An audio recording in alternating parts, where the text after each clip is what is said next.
kick it off for the Miami Dolphins. Jimmy Johnson tried to do something that Don Shula was unable to accomplish, and that's win a game at the Oakland Coliseum. 0-7 was Shula. Medney's left-footed boot is deep, and Napoleon Kaufman chased to the back end of the end zone for the touchback. Here come the black and silver, quarterback by Jeff Hostetler. His offensive line, much like so many teams this year with injuries, changes through the course of the season. Pat Harlow wearing Howie Long's old number 75. Pro Bowler Wisniewski, Robbins, Grogan, and Kennedy. Plenty of beef there. Napoleon Kaufman averaging 5.7 a carry. Tim Brown and James Jett, the wideouts. They start with two tight ends, Andrew Glover and the Ohio State rookie Ricky Dudley.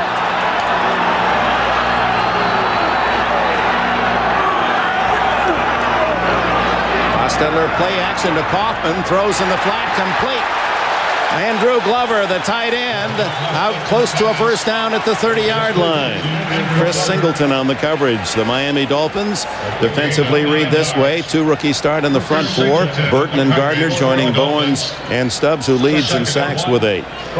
Collier, the rookie from Texas Tech. Zach Thomas, talk of the league. Chris Singleton at the other outside backer. Buckley and Jackson at the corners. Sean Wooden, and Sean Hill makes his first start. Hill with Lewis Oliver on the bench today. Second down and less than a yard. And it's Kaufman's first carry, first down, and 4 more out to the 34-yard line. Just underway here in Oakland as we welcome those of you who have seen an upset today as the Baltimore Ravens defeat the Pittsburgh Steelers 31-17. And Pittsburgh drops to 9-4. The Ravens 4-9. Phil, for the Raiders today, Mike White told us we have to be more aggressive. What that means is that Jeff Hostetler, quarterback, must go down the field deep. Well, the Dolphin defense, Paul, has given up so many big plays in the passing game this year. That's a good strategy. Stopping the run, something the Raiders do well. It all relies on Zach Thomas. They must protect him so he can run around the field and make the tackles in the running game. Blitzon Hollier runs right by Kaufman and then makes the sack anyway. So Hollier did a good job. He came through cleanly from that left side. First he took care of Kaufman, said you don't have it. Haas must, and logs the sack. Well, see, the one thing about Hollier here is, watch it, what a great play he makes. He sees the ball, runs over Kaufman, goes after Hostetler, gets the sack. That's just total concentration on the ball. That, and the Raiders were taking that chance we talked about. Play action pass and first down, trying to go down the field deep for a big player score. Didn't work. The Dolphins in a blitz. Loss of 6 on the play. Second down, Hostetler to Kaufman. Darts across the 30 to the 32-yard line. Hollier again with a stop, the 5-year veteran from North Carolina. It'll be a third down and about 12. Improved rushing, the Raiders' theme. Look what they have done per game and average per rush to a phenomenal 4.7 this season. In these last 2 years, Joe Bugle, the offensive line coach in charge of that running game, since he has come to the Raiders, this offensive line has gotten a little more physical. They get off the ball, and that's the reason why they run it so well. Harvey Williams replaces Kaufman at running back, and it's Williams on 3rd and 12 to the sidelines and out of bounds short of the first down at about the 41-yard line.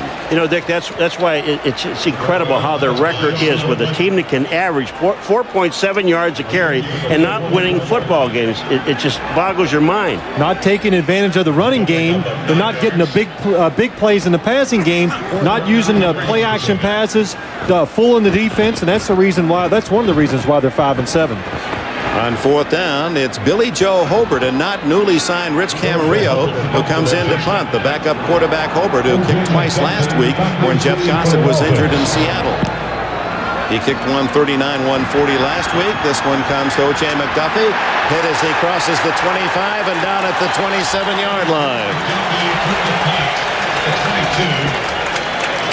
We welcome those of you who have watched Jacksonville defeat Cincinnati 30-27. Dick Enberg with Phil Simms and Paul McGuire. Jim Gray down on the sidelines here in Oakland. Miami Dolphins will get their first offensive play in just a moment as Jim Gray has a report on Rich Camarillo.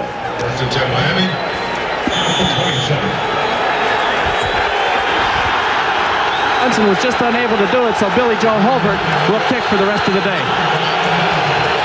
That's just part of that report. Apparently Camarillo came up a bit lame in practice. First play for the Dolphins. It's Kareem Abdul-Jabbar. Dropped for a loss. Beaker tripped him up, and Mike Morton secured the tackle. Here are the Miami Dolphins, who start today 6 up and 6 down. And Jimmy Johnson feels that this team can make it to the playoffs. Webb and Sims returns after missing Monday night with a knee. Ruddy, McIver, and Brown. This line is getting bigger and bigger, a la Johnson's team in Dallas. Abdul-Jabbar and Pritchett, the rookie runners. Barnett and McDuffie outside, and huge Troy Drayton at tight end. 2nd and 13. Abdul-Jabbar gets back to the original line of scrimmage, the 27, where it'll be 3rd and 10. Russell Maryland, who played for Johnson in Dallas, makes the tackle. And here are the Raiders. Lance Johnstone with Maryland and McLaughlin inside. Pat Swilling, the pass rusher. The veteran has 4 sacks this year. Linebackers with the injury to Rob Fredrickson. Mike Morton has replaced him. Beekert and Jones, the other backers. And then you have McDaniel and Lewis at the corners. Lynch and Carrington at safety. Bernie Parmalee joins Marino in the shotgun. 3rd down, they call it 11. First pass for Marino out of the backfield to Parmalee, incomplete. He was covered by Mike Jones. So a good defensive stand on Miami's opening series, and the Raiders force Miami to bring in John Kidd. Brings up 4th down at 11. Kidd averaging 47 a punt, just under that, leading the NFL. Tim Brown just a couple of kicks away from being the busiest punt returner in NFL history. He stands alone, a 10-man rush. Now they drop off as Kidd delivers a wobbly kick, short. Brown on the run, 36, 40, 45, and hit hard at the 46 by Frank Wainwright, the snapper. Let's go back down to Jim. All right, well, Rich Camarillo, who was signed here on Tuesday after flying across the country a couple times, he's been unable to kick today because his leg is simply just tired and worn out. Dr. Albo of the Raiders telling me he has a pulled groin. He will not be able to kick today. It's going to be Billy Joe Holbert. Dick? All right, Camarillo signed on Tuesday. The veteran of so many seasons in the league. 5 times a Pro Bowler, but just so much kicking trying to win a job, he just didn't have anything left. Too excited about getting a job, I guess, and he practiced too much this week, and that's the reason he can't kick today. First down, Hostetler throws underneath to the tight end, Ricky Dudley, and the rookie has a first down at the 41 before Sean Hill can make the stop. 13-yard play. Well, this has got to be a good sign for the Raiders today. Ricky Dudley has struggled so much to catch passes the last few weeks. His confidence is down. Jeff Hostetler throws it right in his chest, and boy, he almost dropped that one too. Yeah, he did. And so, but that will make him feel better, and that's so important, especially for a rookie, to get off to a good start and get over those bad feelings he had about dropping the footballs.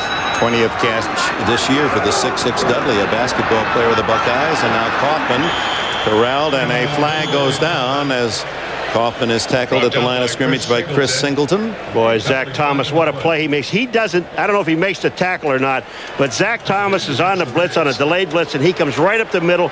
He's the one that makes this play go to the left. It was supposed to go right up the middle. Thomas was in the hole. Offense, number 76, 10-yard penalty. Repeat the down, first down. Steve Wisniewski with a 10-yard hold. You see Zach Thomas right up in the middle, and here he comes up. He times it perfectly, and right up in the middle. Watch this. When he gets in the middle, there's the holding by Wisniewski, grabbing Zach Thomas. He can't get to the play, but he helps out, and he's the one that caused all that problem. Now Thomas creates a 10-yard loss, in essence, with a penalty. Hostetler to Harvey Williams. Breaks a couple of tackles, gets to the 45, 44-yard line before Sean Wooden can make the stop for this undersized Miami deep defense. You know, the one thing that I'm kind of happy about is watching this team. 4.7-yard average rushing and still running the football. Now, Hoyer's getting held, but that's okay by Dudley. You don't get called, it's okay. That's right. It's not holding unless they call it. But you're right, Paul. Both of these teams, the defensive backs, today for Miami. You can see how small they are. That's one place they struggle. When runners get in the secondary, the defensive backs have not been making the good tackles and stopping the short gains. 2nd and 13. The quick out, and Buckley was looking for the interception intended for James Jett. Let's go to New York. All right, Dick, in Indianapolis, second time these teams went to overtime this season, but a different result. Kerry Blanchard of the Colts from 49 yards out at 6:46 of overtime to give Indianapolis a 13-10 win over Buffalo. The Colts keep their playoff hopes alive. They're 7-6, Dick. Well, what a win for the Colts, who are strangled with injuries, as was Buffalo today. I thought the Colts were dead and come up with two big wins the last 2 weeks. Now they're back in the playoff hunt again. 3rd down 13. Hostetler can't elude the rush, and down he goes at the 47-yard line. Dick, I told you about at the beginning of this show about the relentless pursuit of this defense. And you're talking about the front seven. And when these guys come, they all come. They do, and that time they come from the secondary. Watch Calvin Jackson come off the corner. The Raiders not in a good protection to pick up that blitz. The tight end's there. He never looks out. Calvin Jackson comes in free and gets an easy sack on Jeff Hostetler.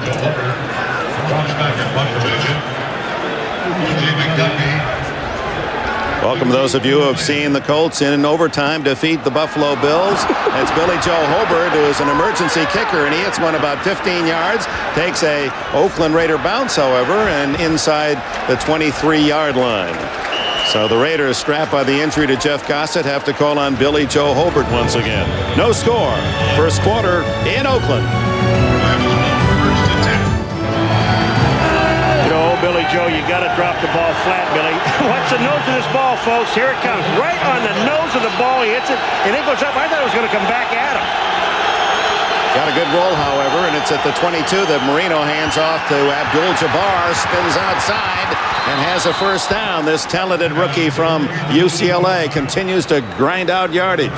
Well, there is a little wind on the field today, but look again. Look at the ball pointing straight down, and I don't know much about punting, but I know the one thing. That's not the angle you want to kick that ball at, but I was down on the field earlier, and I had a chance. I ran into Billy Joe, and, hey, he was psyched. He wanted the punt today. He wasn't even sure if he was going to. He goes, he was mad last week because he only kicked one for like 39, and, well, he's not a happy camper now either. Look at his face. I think he's thinking about changing shoes.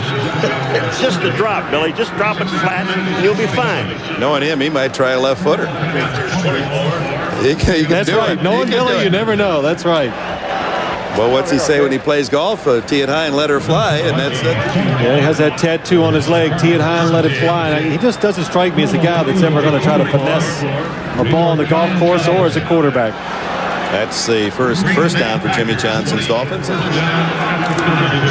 First down for Miami. Their first. The Raiders have compiled all the yardage to this point as we're nearing the mid spot of the opening quarter. No score in Oakland on a 60-degree sunny afternoon. Now there go flags flying, all kinds of movement.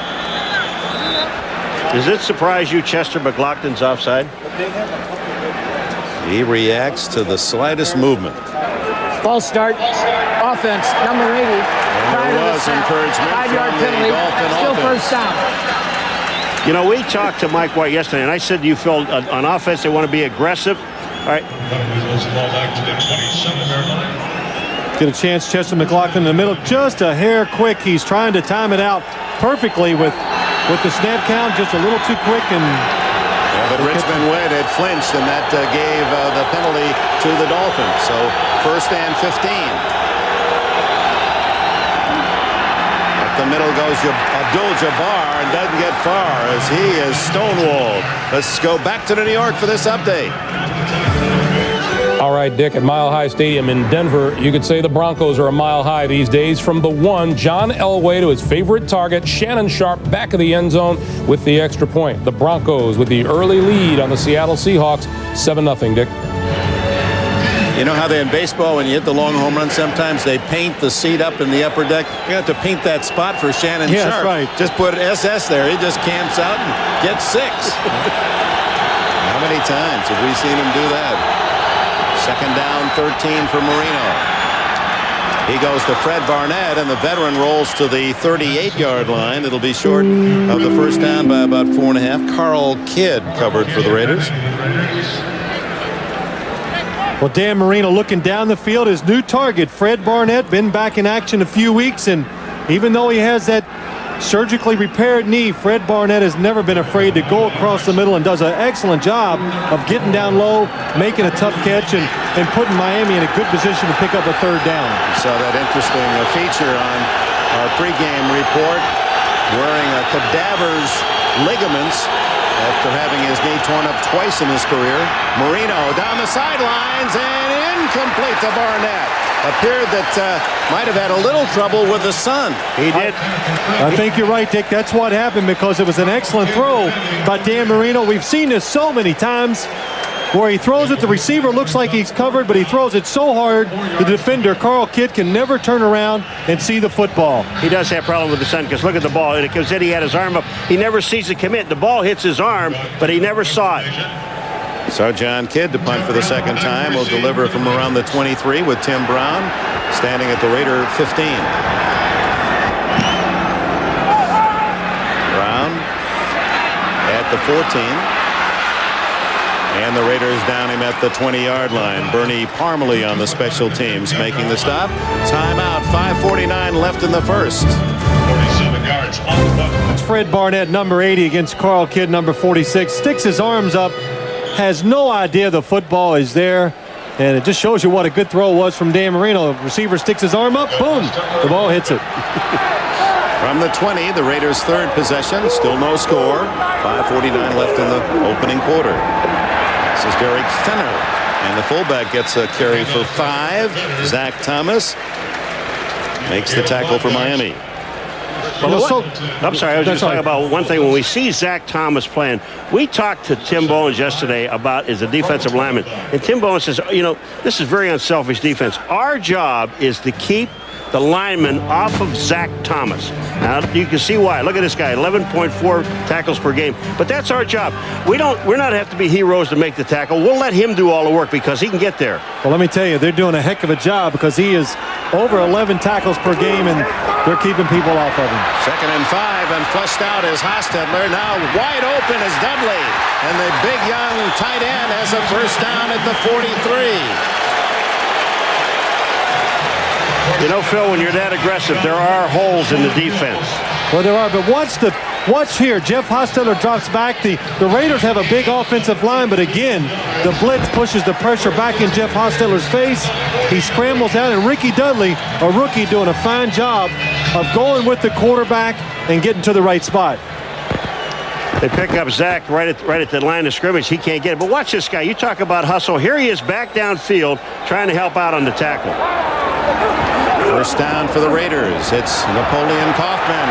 And Thomas able to get a push on him out of bounds at 49 of Miami. A sizable gain for Kaufman. Napoleon Kaufman is 5'9".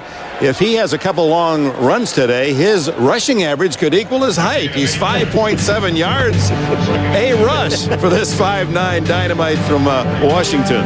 Well, the one thing about Napoleon Kaufman that they talk about, and they talk about it openly, here's a guy that's good for about between 15 and 20 rushes a game. After that, Dick, he just wears down. He's just too small. But that's another great credit to him. Only one fumble. That was last week in Seattle, and 277 touches. 2nd and 2. Derek Fenner staggers to the sticks. The 47 of Miami. Guess who was there to down him? Number 54, Thomas. The one thing about Zach Thomas, and we talk so much about him, and you know, he may be the rookie of the year on defense, this guy in the AFC at least, but you know, this guy is very smart. I mean, he knows the defensive scheme. He believes in the defensive scheme.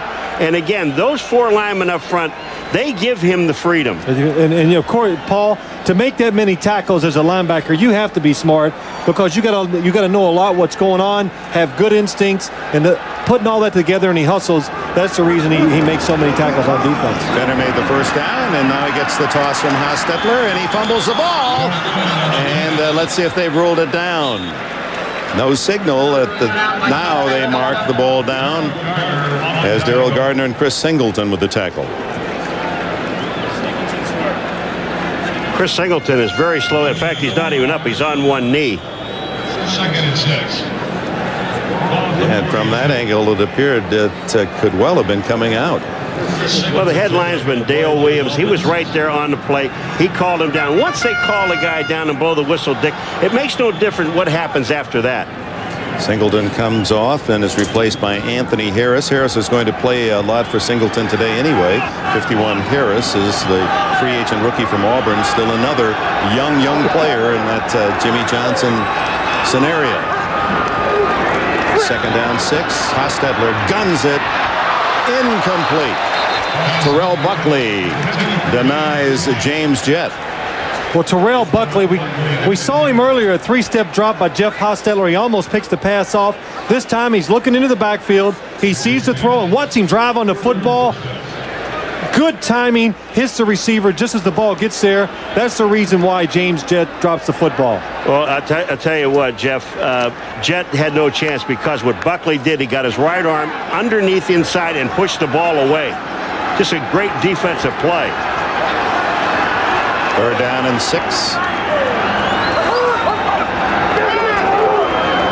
Hostetler down the middle, incomplete. It was Jett again over the middle. 4th down, and a flag is down. Back at the spot where Hostetler delivered the ball, holding against the Raiders. We'll see Miami will probably decline and force Oakland to punt. Holding. Offense, number 72. Penalty is declined. 4th down. Declined the penalty, Miami, and so Billy Joe Hobart, the punting adventures. All right, you coach him a little bit here, Paul. Well, all he has to do is look at the ball and concentrate on the drop. Just drop it flat. He's got leg strength, and he knows how to kick it. Oh, he's a quarterback. I don't care. He can punt. He's a good kicker. Drop it flat. There you go. Look at that. Beautiful kick. He listening. And that one is pushed back out and will be down at the 6-yard line. Terrific job by the Raiders. Orlando Truitt made the play. 36-yard punt. Miami will be at the 6 when we return. Orlando Truitt played for the Redskins last year. Look at this special teams effort. Just being smart, knowing the rules. That's the reason why he does not go in the end zone, throws it back. Good play by the special teams. Billy Joe's reaction, he's very happy about it. He's smiling. And there's Camarillo saying, look, I'd like to get these 4 games in if you don't mind. Don't do it too well. Camarillo just signed, for those of you who joined us late. Marino from his own 6-yard line. Play action. End zone throw. Complete. Stanley Pritchett. And the fullback is close to a 1st down out at the 16-yard line. Mike Morton, the linebacker from North Carolina, made the hit.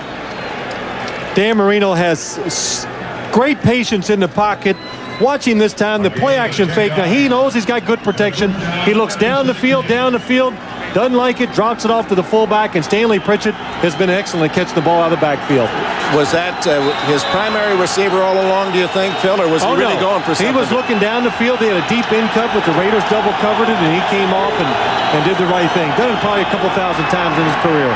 1st down play, and it's Kareem Abdul-Jabbar hustling to the 20, and he has been ruled down. No fumble as Lorenzo Lynch heads toward the end. Well, it's Albert Lewis toward the end zone. Let's go to New York in this update. All right, Dick, at the Meadowlands, the Jets lost Neil O'Donnell before the game began. Apparently, they can't find the defense either. Steve McNair of the Houston Oilers, 83 yards to a wide-open Chris Sanders with the extra point. The Oilers, in the rain, lead the New York Jets 14-0 in the first, Dick. Thank you, Greg. Here, no score. Just a bit more than a minute remaining in this opening quarter. Dan Marino at 2nd and 6 from his own 20. Abdul-Jabbar, great defense by the Raiders. They pushed it, and finally no room to run. The reason great defense, we talked to Mike White yesterday. He said about the offense we're going to be aggressive. He said our defense has to be aggressive. We have to get our people upfield and blitz. Well, they need to take a few more chances. They have the personnel on defense, but Paul, Miami probably has to hope they keep blitzing because they could be overpowered, I think, by this Raider defense today. But if they blitz, it gives Miami a chance to maybe hit a player, hit a pass, and get that big play for an easy score. Third down, 7. Marino shotgun. McDuffie in motion. Parmalee. Oh, that play was awkward from the very start, and Albert Lewis, the veteran corner, darts in to make the tackle for a loss. That play just did it right from the beginning. Parmalee is getting the ball, but they almost run into each other, he and Marino. He's back in the shotgun. Look at this. He hands it to him, and look at Albert Lewis. Corner's been to many Pro Bowls. Just not only is he a great cover guy, but also good run pursuer. John Kidd delivers from the 4-yard line, a high spiral. Tim Brown at the 40 to the 43, and flags fly. That was a noteworthy return, however, by Tim Brown, his third today, which gives him in his career 292, tying Vi Sikahema for the NFL record. When you consider all he's contributed as a 1,000-yard receiver for the last several seasons, and then punt returner too, this is pretty important property. Well, he's just been so valuable to the Raiders. He is their passing game still after all these years. It's Jeff Hostetler drop back, look for Tim Brown, then throw it to somebody else. And really, to be so special on punt returns, he has been one of the great players in the league. Well, you know, I talked to him about it, too, and he always said that, you know, I love it so much. I just love the return because I have that freedom back there. It's like I'm in space a lot of times, and I can do whatever I want to do. This is the final play of the quarter. By the receiving team during the return. Penalty is declined. Holding on the return team, number 21. That penalty is accepted. 10 yards. It will be first down. And so the Raiders have the ball, but be 10 yards back toward their own goal here in Oakland. No score. And we welcome you back to Oakland and the opening play of the second quarter. No score. The Raiders start from their own 28-yard line with a reverse to Tim Brown. And Brown has a first down as he gallops to the 40-yard line. Man, did you see Wisniewski get out? I'm talking about, you talk about a guard pulling. Number 76, Steve Wisniewski. I mean, he comes out. It is incredible, the speed. He's right to the left of the center, and he's going to come out and down the line. Watch this guy right in here. Here comes Wisniewski. Now watch what he does. He's out in front of the ball carrier. He's going to pick somebody, make his block, boom to the outside. That's quick. You're looking for them little DBs to hit on. That's right. Well, why not? Absolutely. 6 consecutive Pro Bowls for Wisniewski. First down. Kaufman has 5. Has nearly 10 more. Out to the 50-yard line before safety Sean Wood makes the stop. Phil, he just did it again. Watch him pull Wisniewski, number 76, and go up into the hole. Watch this. Boom. Here's the hole. I'm up inside. I make the block. Man, is that any good? That's Zach Thomas. And he's on Zach Thomas, and Zach Thomas, that's what he has problems with. When one of these big linemen, like Steve Wisniewski, over 300 pounds, when they hit a linebacker of Zach Thomas's size, he cannot get away from him. And Kaufman averaging 6.5 a carry in this game. Now Derek Fenner. He's to the 43-yard line, and another Raider first down. Jim? Chris Singleton hurt his left shoulder on the series before. It's a strained left shoulder, and he will return to the game. Dick? All right, Singleton, the linebacker for Miami, will be able to return. At the 43, the Raider march continues. No score. And this has been very impressive, and this is what the Raiders have done as well as anyone in the league the last half of this season. Run the football. If you keep doing this, you don't need to throw the ball. Look how deep Kaufman is set. A reverse pass. Darryl Hobbs, a former quarterback in junior college, decides no one open. Now he throws and completes it. Andrew Glover. Oh. That's the way they drew it. Well, the Dolphins were not fooled at all by the reverse pass. They actually had the receiver downfield double covered. You just run the reverse. It worked on the run, so this time let's try something different. The Dolphins not fooled, but like an ex-quarterback, Gets away from Daniel Stubbs, finds his secondary receiver, throws a little duck. Completion. When he was at Santa Monica City College, his wide receiver was Isaac Bruce of the Rams. And then he played quarterback at Pacific, a run and shoot. Second down and 3. Just get it off. Hoffman built low to the ground, burrows his way to the 34-yard line, a yard short of a first down. Darrell Gardner, the rookie from Baylor, made the tackle. Now, what does Hostetler do after he hands the ball off? And here he comes. That's Stubbs out there. He's blocking. All right, get his hand. That's holding. That's holding. But they're not going to call it on a quarterback. That's right. Can't call holding on a quarterback. That's in the rule book, isn't it? Did you see him throw that ball going backwards? That's a pretty good pass. The Raiders have struggled on third down. 0 for 3 in this game. Big 3rd and 1.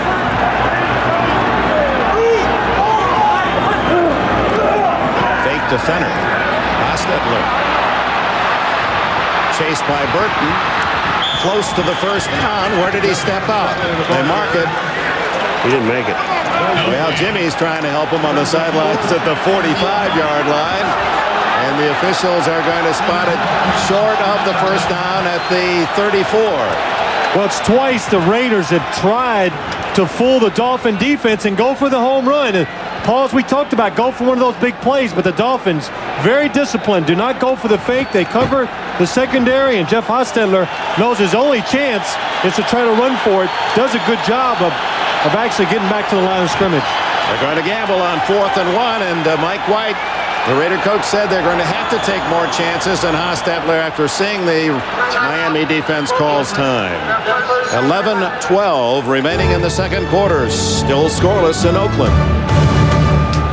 Raiders apparently will go for it on 4th and 1. Hostetler very successful in the win at Seattle a week ago. 8 for 10 and 3rd and 4th down conversions.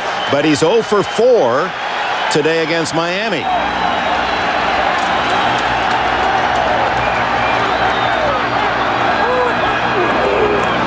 It's Fenner.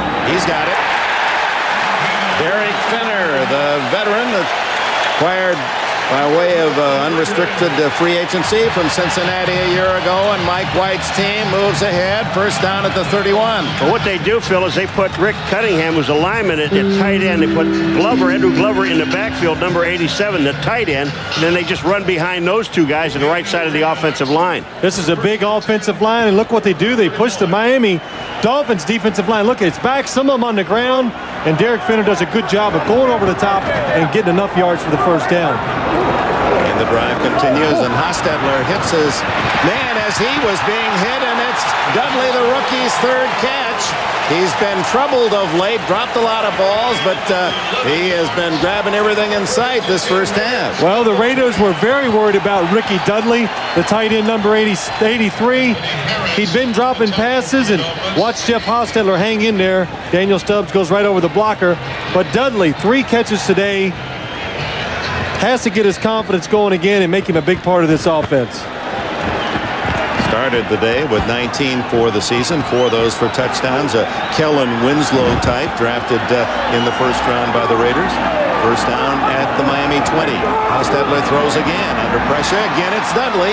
Short yardage this time inside the 20. Well, you know, Mike White told us about Dudley yesterday. He said, you know, and Phil asked him, you know, what about this young man? He said, you know, the thing about it, he was fighting the ball. And as a receiver, that's the worst thing you could ever do is fight the football. Just let it come on in. You've got the hands. This guy caught so many balls at Ohio State. I mean, he was a great player. He came out here in that rookie, you know, nervousness. He's just trying to do too much. Just catch it. Paul, you need positive reinforcement. After you drop a couple, hey, it makes you nervous. You know, you do. Yes, it does. You get nervous. He tenses up when he sees the ball coming, but he's got to feel good about this start today. Second down and 7. It's Fenner to the 14. So it'll be 3rd and approximately 4. Gardner, Stubbs, and Anthony Harris make the stop. And, you know, another thing about Ricky Dudley, Mike White brought up a good point, because I can remember this when it happened. If you think about years ago, back in the early part of somebody's career, Jerry Rice, I remember him. He had a problem, too. He dropped everything. So he corrected it. Did he ever? Well, he corrected it, but he did it. That's right. Did he ever? But he did it with a lot of hard work. And this is all this guy needs is more repetitions, because he's only played big-time organized football for a couple years. Yeah, just 2 years at Ohio State and here in the NFL. What I liked about him, he didn't really go away from him. They could have discarded him, but they didn't. 3rd and 4. Hostetler looks. First down to Tim Brown at the 8. Well, anytime it's 3rd and 5 or less, and the Raider offense is on the field, you should triple cover number 81, Tim Brown. And what they love to do, they love to bring him inside where there's a lot of traffic and problems. Look at that. He does a wonderful job of finding the holes, and Jeff Hostetler knows to stay with him, look for him, and Tim Brown will find those holes. Good job by Tim Brown. You see Zach Thomas on the right of him, on the right of the screen. Well, all Tim Brown did, he went in, he saw the middle linebacker sitting in the middle. He just stopped. Brown started with 70 catches, 7 for touchdowns. 1st and goal from the 7. Fenner cuts back. Touchdown!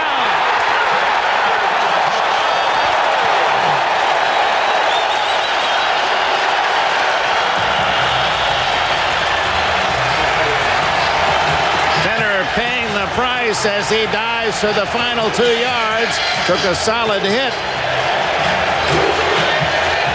I'll tell you, this was also some excellent blocking by the offense of the Oakland Raiders, and also an awful lot of over pursuit by the defense. They get too far to the outside. Watch what Fenner sees. He sees all the over pursuit to the outside. Also, Dudley getting an outstanding block, number 83.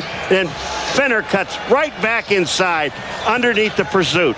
Injury with Zach Thomas made the tackle. As we await the extra point, we take this break.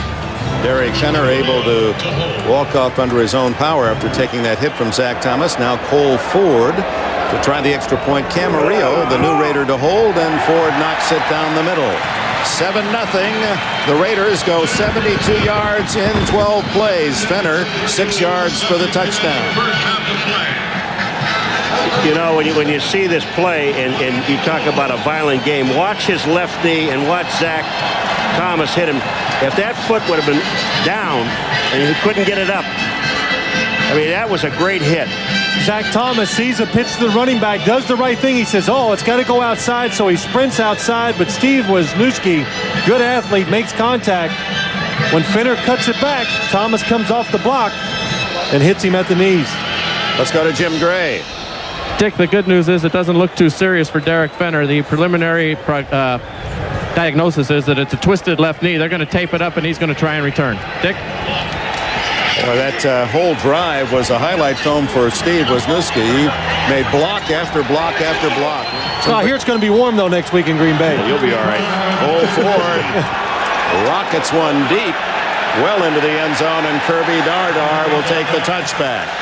7:26 remains in the first half. Lead here 7-0, midpoint of the second quarter. The best records in the NFL. The Broncos will lead 14-7 against Seattle. Green Bay has won today. They're matched up next Sunday. 1 o'clock kickoff after our 12 o'clock pregame. And, of course, that's noon in Green Bay, 10 o'clock here in the West. Can't wait. Can't wait. Dan Marino against the crowd in this Raider defense, and Abdul-Jabbar runs into his own man, does a great job of getting out of that difficulty and turning a loss into a 7-yard gain. Oh, my. Well, the Raider defensive line just destroys. Everett McIver, number 66, watch him come flying out. He's a guy that gets back in there. He's a guy that messes it up. Here's McIver. Whoa. He gets knocked back into Kareem Abdul-Jabbar, and then he does the rest on his own. And McLaughlin still had him for a loss on that cutback. And then he runs away from Lynch, and it's second down and short 3.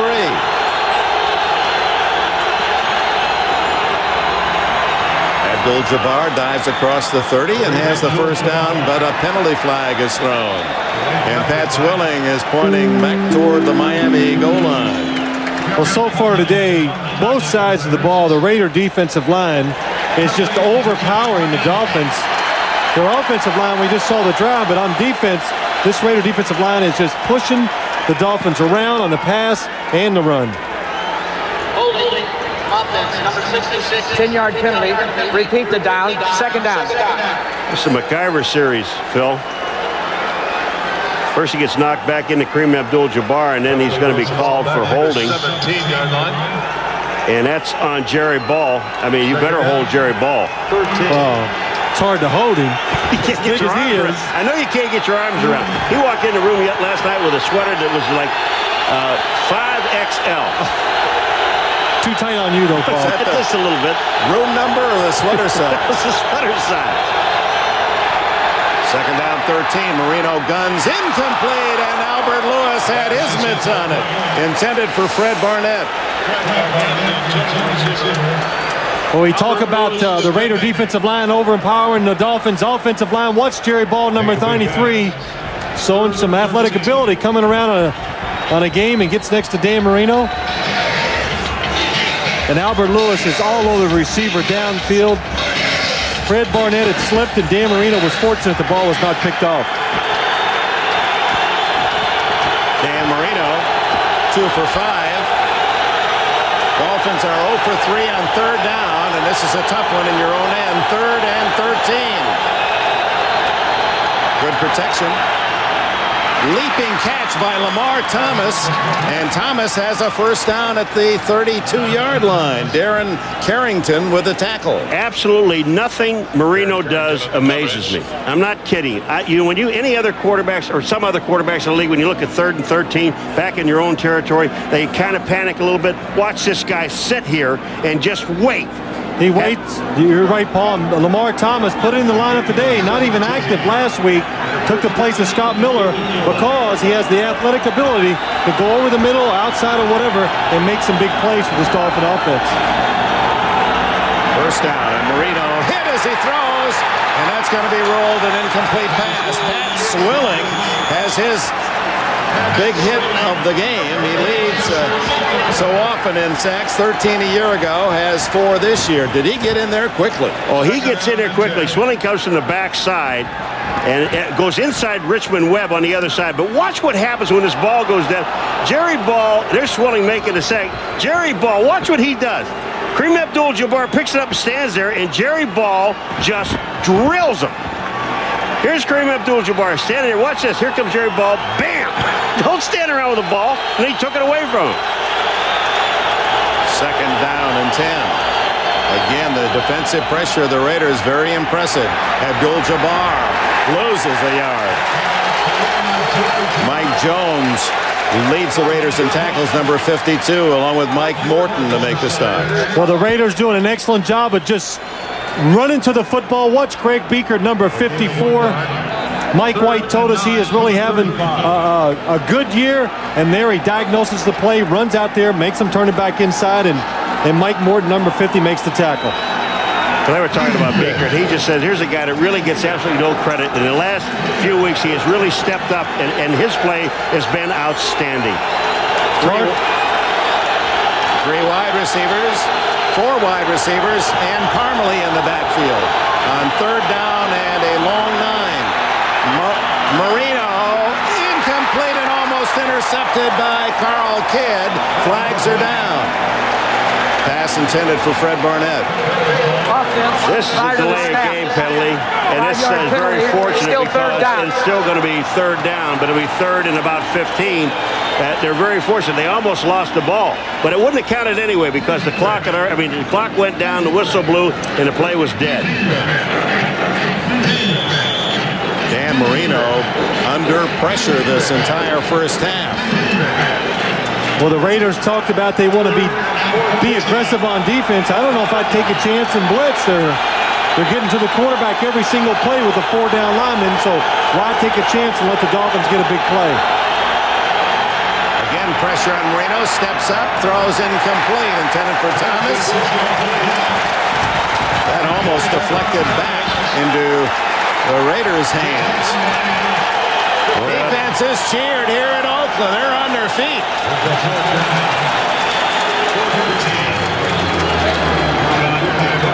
Dick, we talked about it early in the opening, but when you watch this Raider team play, it is hard to believe sometimes that they're 5-7 with some of the talent they have on both sides of the football. This punt return by Tim Brown will be an NFL record return. At the 25. to the 31. Tackled by Tim Jacobs. Timeout. 4 minutes plus remain in the half. To Tim Brown, the former Heisman winner out of Notre Dame, 475 career catches coming into this game. He's got 53 touchdowns receiving, and now the all-time exposure as a punt returner. Play action. Hostetler tackled for a loss, flag down as Haas goes down at the 25. Trace Armstrong. If it's a sack, it'll be Armstrong's 6.5. Well, they're going to call holding on Trace Armstrong. The Raiders trying to run a play-action fake and get around and throw that pass in the flat to Ricky Dudley.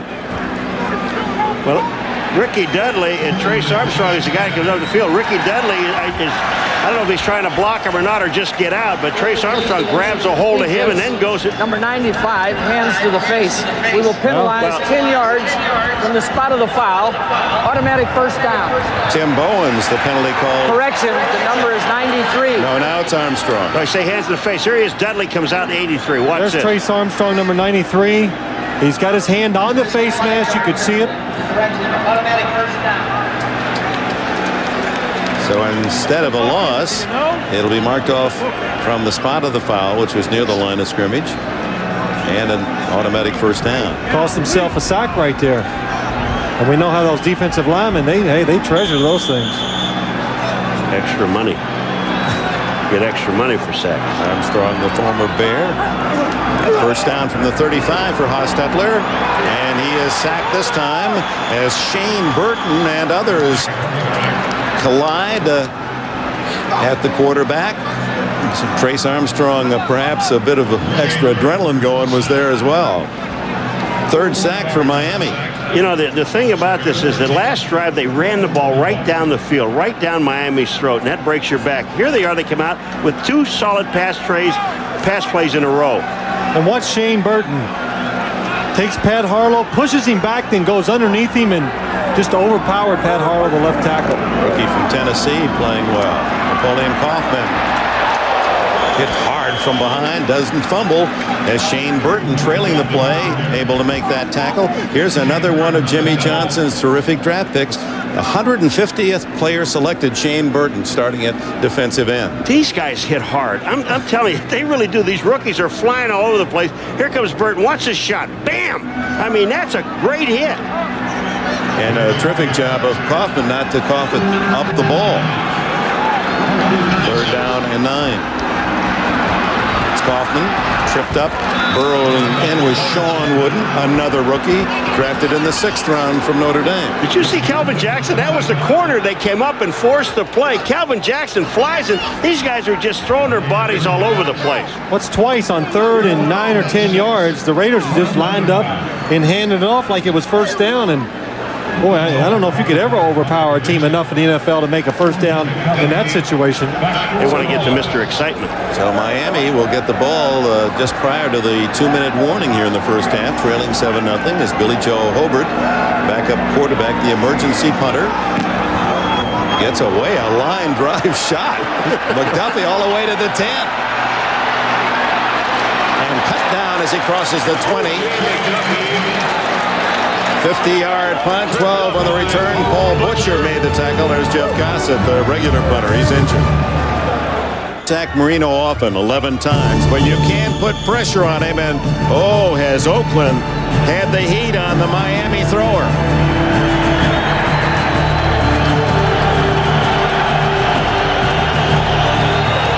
Now Marino goes to work with 2:04 left in the half, trailing 7-0. 4 wides. Throws underneath and completes to Fred Barnett. That'll be close to a first down at the 32. And the 2-minute warning comes with 1:58 remaining in the half. Marino trying to get the Dolphins even before the gun. 363 touchdown passes to go. This all-time NFL thrower Dan Marino threw his first NFL touchdown against the Raiders. Look at this catch by Joe Rose. He must have known Marino was something special. He wanted to get him started fast. The Dolphins, however, lost that game. The Raiders won 27-14 in his debut. Marino with 2 touchdowns, no interceptions. That's set the standard, the no interceptions, because he's, the best in the NFL. Oh, unbelievable. With all the many numbers you can use to confirm his greatness, his maybe all-time greatness as an NFL quarterback, is his differential between touchdowns and interceptions. I remember 15 years ago, we talk about anybody that was on the plus side had more touchdowns career than interception. That was really good. Look at Marino, 159 more touchdowns. Montana, of course, the great Montana, 134. John Elway in his career, he's had to make a lot of things happen. He's just a plus 44. First down and 10.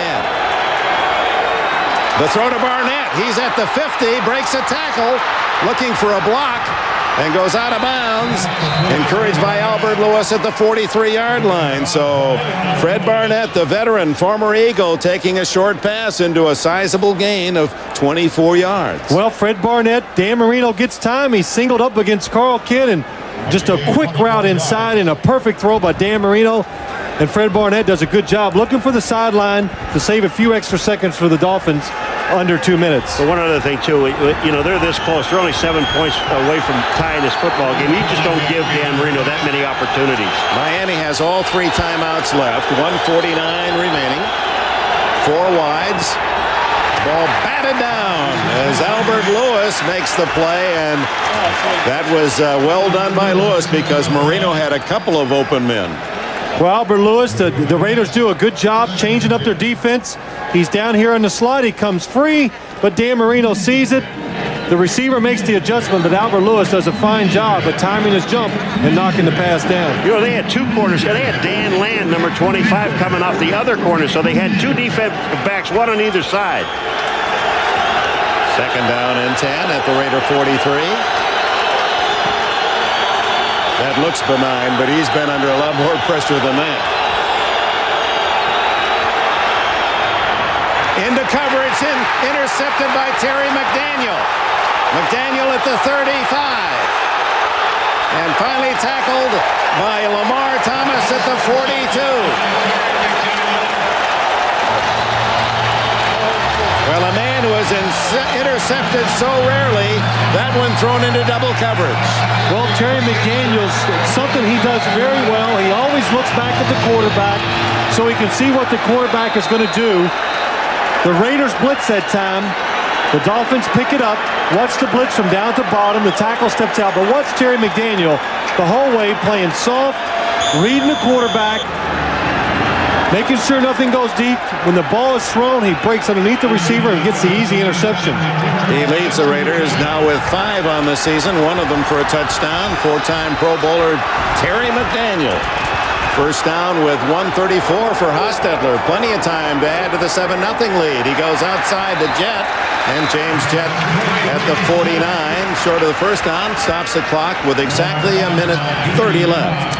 On this play, Terry McDaniel, when he was backing off, he had the shorter guy, but he let him go and just drifted back on the deeper guy, and he moves up. He knows he had Albert Lewis short and makes the interception. That's just a great play by the defense. Second down and 3, a short 3.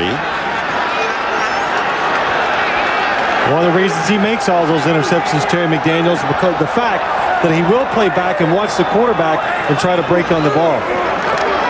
This is Harvey Williams, first down. And he gets out of bounds, stops the clock. Terrell Buckley makes the defensive play at the 41-yard line. Still 1:25 left in the half. So Jimmy Johnson had watched his team move into Raider range, a chance to tie it before halftime. Now it's the defense of the Dolphins trying to stop Hostetler and Oakland from adding to the lead. A draw play to Williams, breaking tackles, first down to the 29. Wooden and Hill, the last 2 men left, the 2 safeties, get him to the turf. I think one of the things that people do know about the Miami Dolphins, if you're going to attack their defense, and the best way to do that is put a man on Zach Thomas and go straight at him. Hostetler batted down at the line of scrimmage, stops the clock, 59 seconds left in the half. Tim Bowens made the play.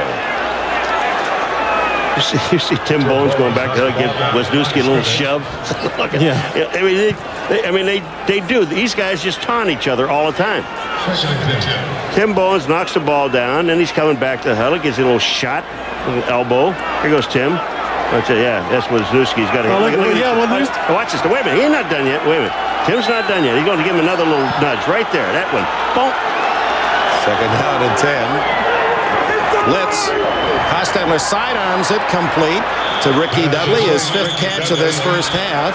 Clock running, although the Raiders do have 2 timeouts to use. And now they spend one of them, one remaining, 49 seconds left in the half. Steve Wisniewski here with Zach Thomas. A little push in the face. Now that's hands to the face. Hands to the face, right. Then both of them. Tim Bowen says, well, that's not a good matchup. He's going to come in and help his buddy out. Well, let me just say this. Tim Bowens and Zach Thomas, you're out of your league, boys. This man he is the king.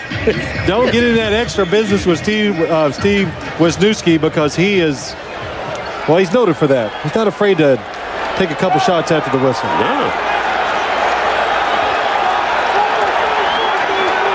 Also shown what he can do during the play. He's really cleared the path for the Raider runners.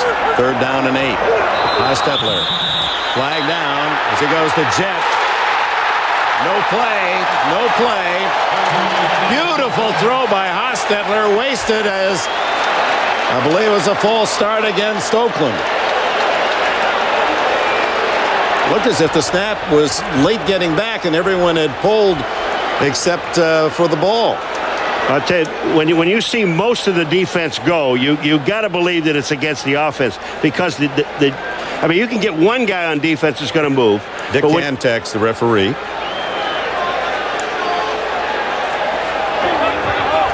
Encroachment, defense.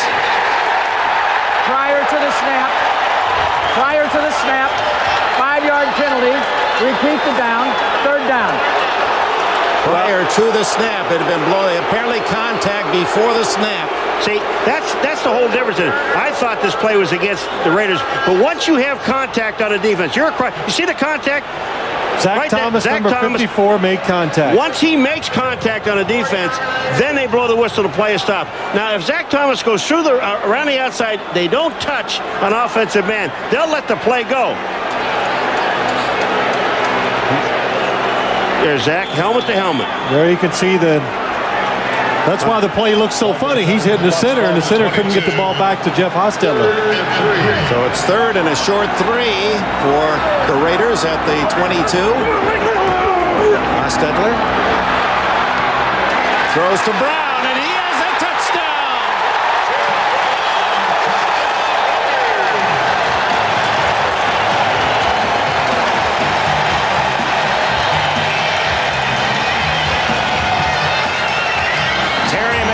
Interception leads to a Raider score. Tim Brown kicking out of Terrell Buckley's tackle to make it 13-0. But you know, you can't say enough about the offensive line of the Raiders because of what they're doing. They're staying with their blocks. They're giving Hostetler, who looks like he's being rushed, a lot more time than we're seeing up here. It has time to throw the ball and find the open receiver. That time, it happened to be Tim Brown. Brown's 8th touchdown of the season. Cole Ford's extra point.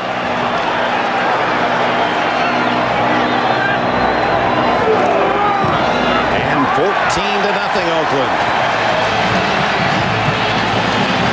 Well, Tim Brown, number 81, if it's 3rd and short, he's going to go across the field, try to get that traffic problem. Terrell Buckley actually had good coverage on him, but no rush on Jeff Hostetler allows him a little extra time. And Mike White says this team still feels good about itself. I like them. He likes this. Tim Brown continues to come up with a big play for the Oakland Raiders. His 8th touchdown to give Oakland a 14-0 lead. 42 seconds left for Miami to try if they should want something desperate. They do have Miami all 3 timeouts left. Ford, who has really been drilling his kickoffs. This one is short. taken on the fly by Irving Spikes, who finds a crease and is out to the 34-yard line. That'll give Marino some working room. Well, let's watch Tim Brown on the touchdown, covered by Terrell Buckley. Here's Tim Brown and Terrell Buckley. Watch Tim Brown come across the formation, try to get some traffic problems by his own players and other players on the Dolphins. Jeff Hostetler does a good job of really making something out of nothing. Tim Brown comes back and helps him out. And that is exciting for a quarterback to know that he made the play happen. Hostetler's 19th touchdown of the season. That's one shy of his best ever. Marino. Lots of time underneath. McDuffie spins and dives to the sidelines and saves the timeout at the 41-yard line. Mike Jones, the tackler, short game. Well, this is what you pay to see. Marino under pressure, has some timeouts, has a lot of field to cover, trying to get his team at least into field goal range. This might not be the worst thing that could happen to the Dolphins in the second half. If they have to throw the ball more, I think it will tire out the defensive front of the Raiders, slow them down, and then Dan Marino can make something good happen down the field. 4 wides, Parmalee in the backfield with Marino. Good protection. McDuffie doesn't get out of bounds to the 49-yard line, and Marino calls time. 20 seconds left, and 2 timeouts still in Marino's pocket. You know, this is a situation really that the Miami Dolphins, just to get their composure, need some kind of a score. They would, you know, they would obviously love the 7, but they will take the 3 in this situation to get themselves on the board, because they do get the ball back at the beginning of the second half. It gives them another opportunity. So, you know, with a guy like Marino pulling the trigger, he will go deep if he has to, Phil, but he's not afraid to take the 12 to 15-yard gains either. Yeah, in this situation, the main goal of this offense and the Dolphins team is just to get a field goal attempt. If they can do that, that would be successful. And to make it, well, they'll really be happy with that. But I've seen so many times when teams play the Raiders, they worry about the pass rush, and the Broncos come to mind. In fact, we did the last game of the season here last year, come out in the shotgun formation right away to tire out that defensive pass rush of the Raiders, because it's always good.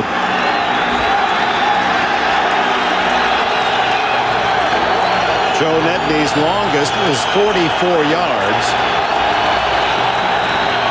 First down. Marino ducked away from pressure and hits his man.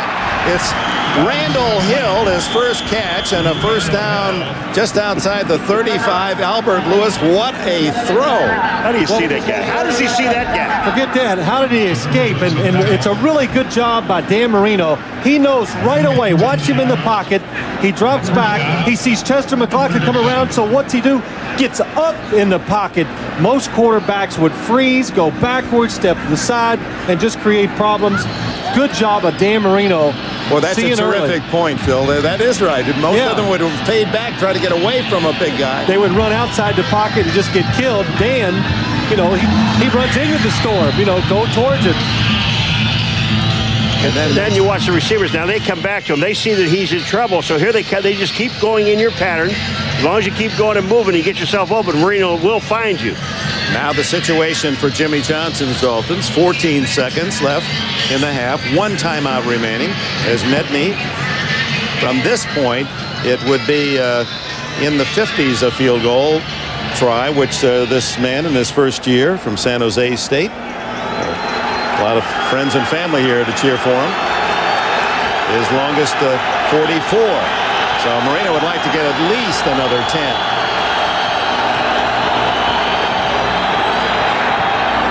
Incomplete. Through the hands of Fred Barnett, and again Marino goes down. Chester McLaughlin all over him. Still has time to throw one more, but it's got to be towards the sidelines, and I don't think he's going to go to the end zone with it. It would be another quick shot to the sideline, about a 12-yarder, 12 to 15-yarder to get him in a position. Well, that would be the gamble, though, wouldn't it? Because everyone must be thinking as you are, just go for the short one to get the field goal, and maybe you find a man open deep. Well, there's going to be at least one of them down there deep. 9 seconds. They're offside. Raiders. Flag down, and the pass just short of O.J. McDuffie with 6 seconds showing on the clock. What I like is how did that play only take 3 seconds? And you're in the Raider home area, you know what I mean? Well, it was a quick throw. Yeah. Offside. Defense. 5-yard penalty. Repeat the down. Second down. So that will take the ball from the 37 to the 32. Well, 6 seconds left. I mean, now you're really gambling. Even though you have a timeout, can you run any play and not run the time off the clock? Yeah, you can, because on the top side, what the Raiders are doing with McDaniel and even on the bottom side, they're backing off a little bit. They're going to give him about 6 or 7 yards. If he throws that a real quick out,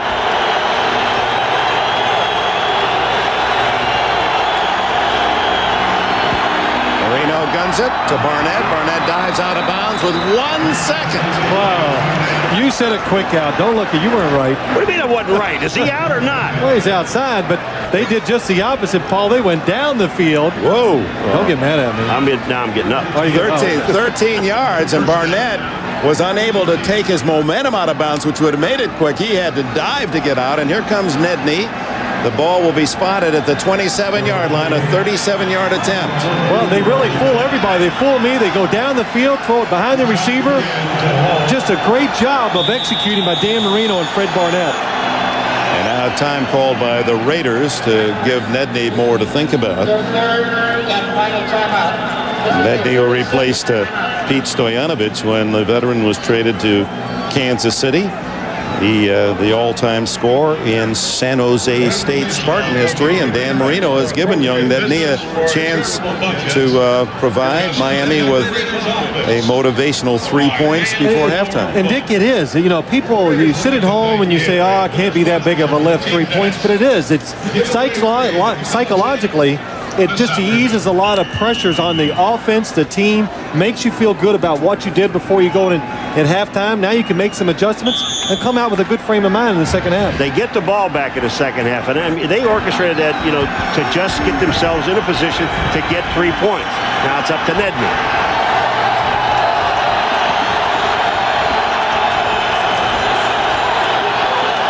From 37.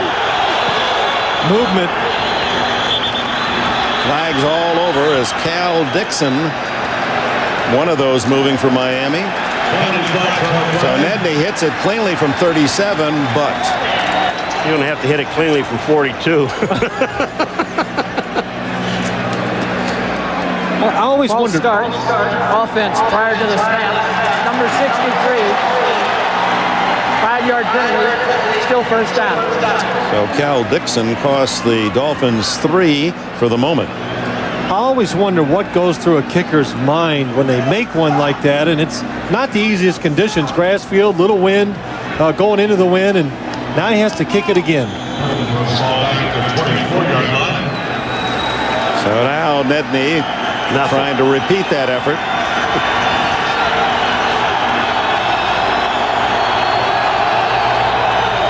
His longest is 44, now 41. And this one is no good.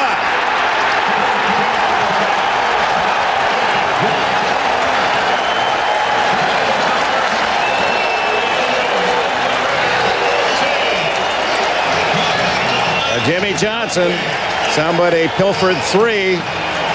The penalty cost him the field goal, and Mike White, who started with a very robust attitude from the time we met him yesterday, and it continues. His Raiders lead 14-0 at the break. Back to the sold-out Oakland Coliseum, second sellout of the season for the Raiders, and here are the Coors Light halftime statistics. Rushing being the thing. We talked about that earlier for the Raiders. They've been rushing it well. And of course, Miami trying to build its philosophy around the run, but managing only 16 yards on the ground this first half against a very tough Raider defense. Even though the Raiders are down by 14 points, Phil, they still have up by 14 points. Miami Dolphins still have to run the football. Well, you'd like to think they might try, but I don't know. I think they need to pass the ball, come out, be aggressive. And like I said earlier in the first half, I believe that tire out the Raider front four. They're getting overpowered by the big people the Raiders have. Tire them out and see if they can make some plays down the field. Now we're going to see in a hurry, just what Jimmy Johnson has in mind, because Marino in the offense will get it first as Cole Ford has it teed up for the Oakland Raiders.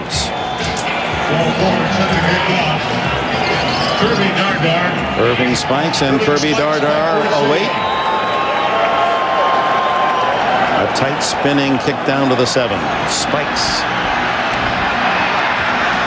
Manages just shy of the 20-yard line. For a report, let's go down to Jim Gray.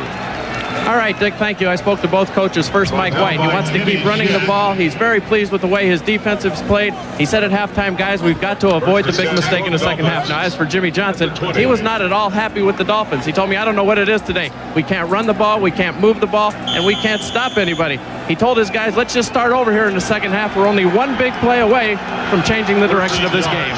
Dick? All right, Jim, with Kareem Abdul-Jabbar and Stanley Pritchett behind him. Marino goes to work. Abdul-Jabbar up to the 26-yard line. A game of 6+. Mike Morton makes the tackle. Well, the two leaders in the other divisions, the AFC Central, Pittsburgh is lost. The leaders in the East, the Buffalo Bills, upset today. The Denver Broncos apparently here in the West are, if they win, will have the free ride home field through the playoffs this early. Meanwhile, Miami trying to stay in it, and the Raiders trying to rally to 6-6 as Abdul-Jabbar has a first down at the 33.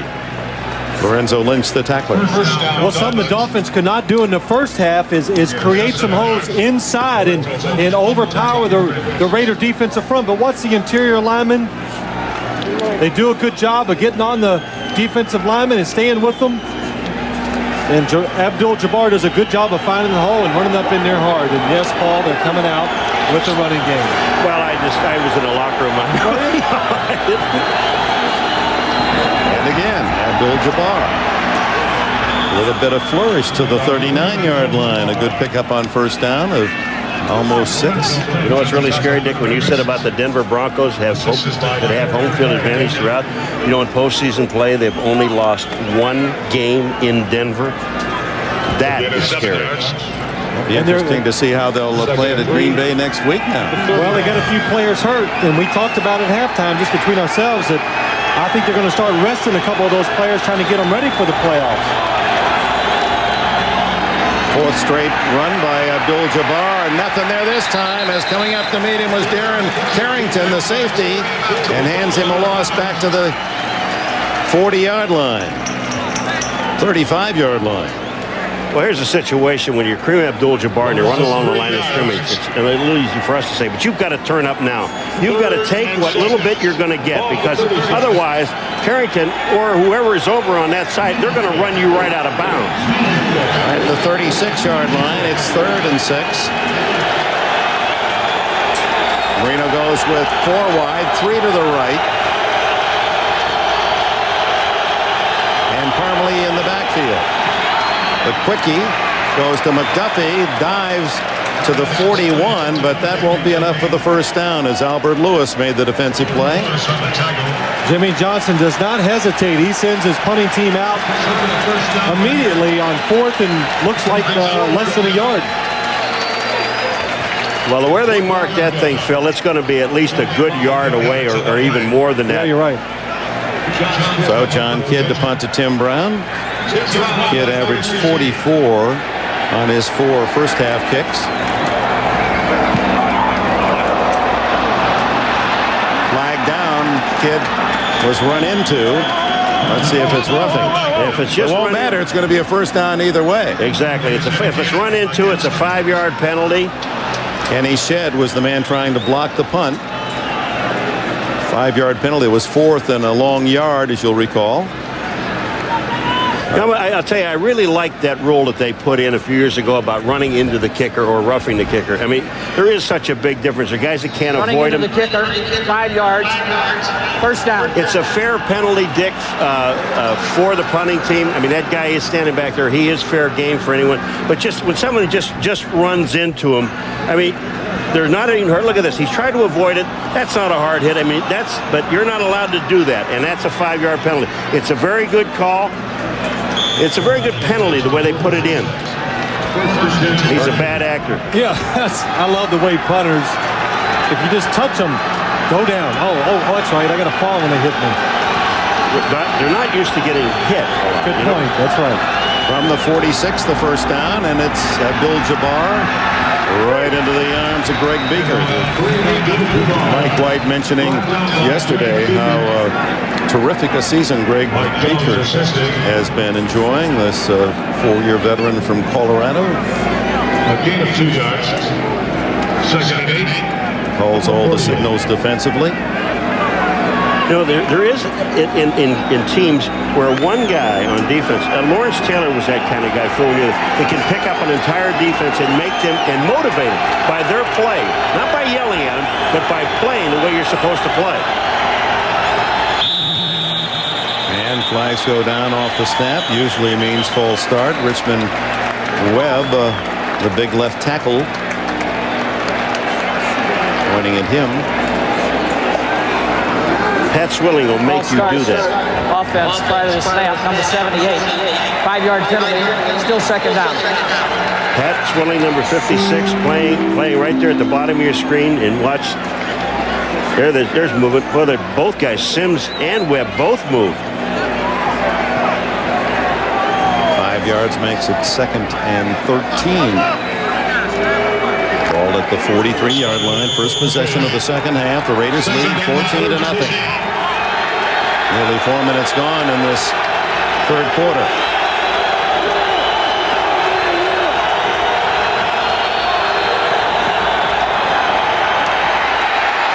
Marino intercepted by Mike Morton, the linebacker, and Morton with his first NFL interception. The pass was intended for Stanley Pritchett. Intercepted by Mike Morton. 14 yards on the return. Morton playing because Rob Fredrickson out for the rest of the year with shoulder surgery.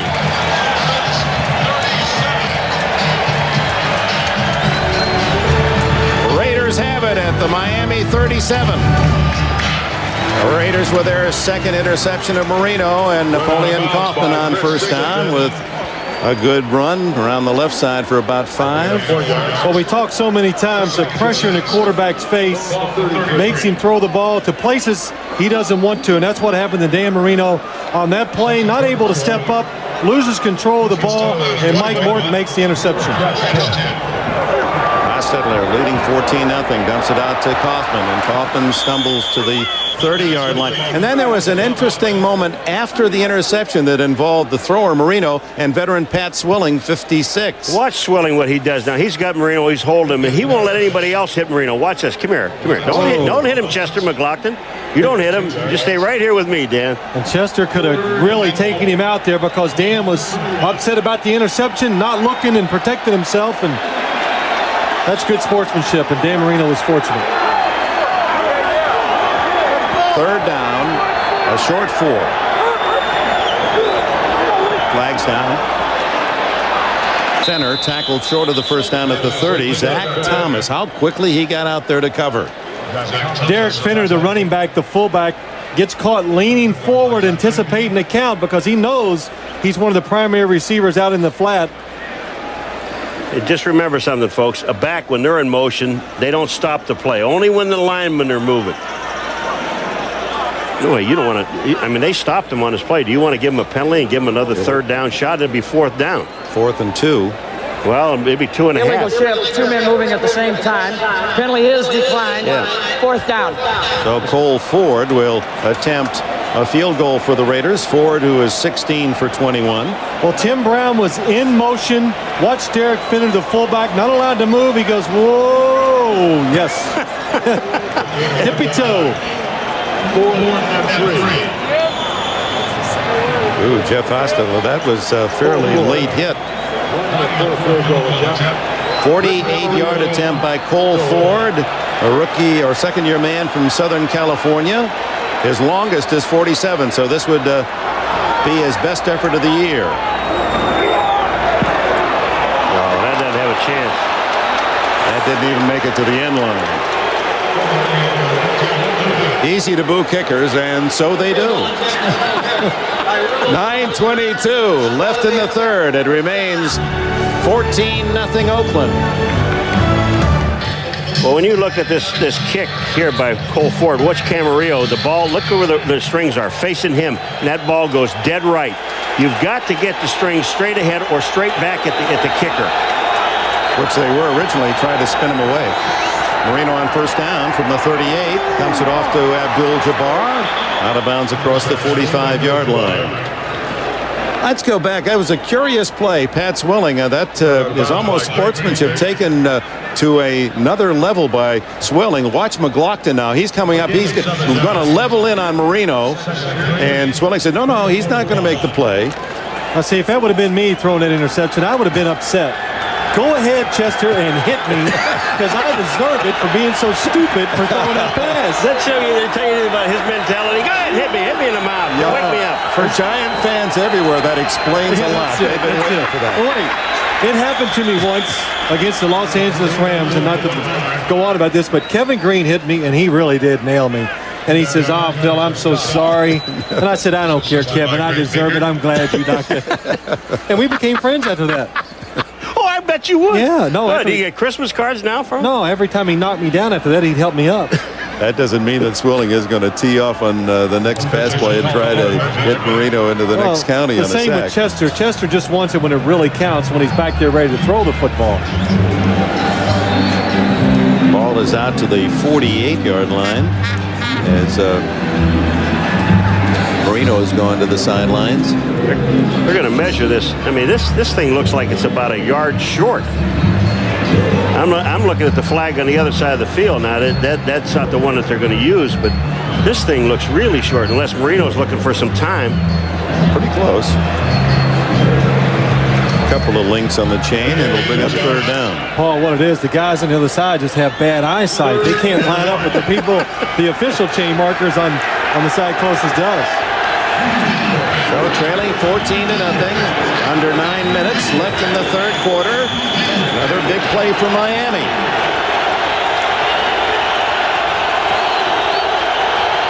The 1 of 6 on third downs in the game. With McDuffie in motion, Abdul-Jabbar is stuffed.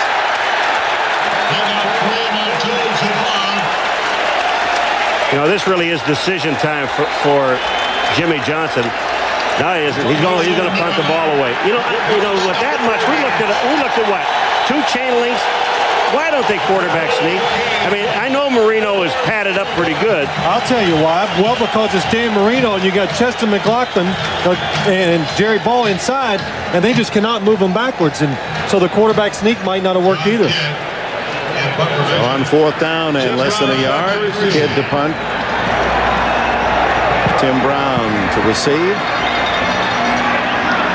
Lets it bounce and into the end zone. The touchback for the Raiders. Timeout. 7:44 left in the third. The Raiders by 14.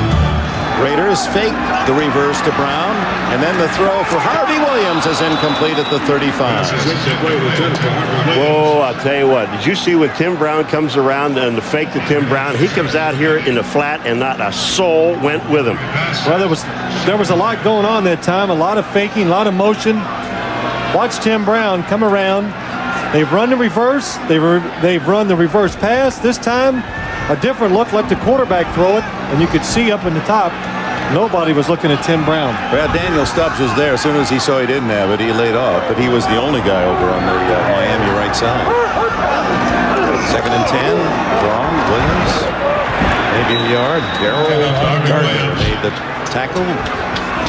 300-pound rookie from Baylor.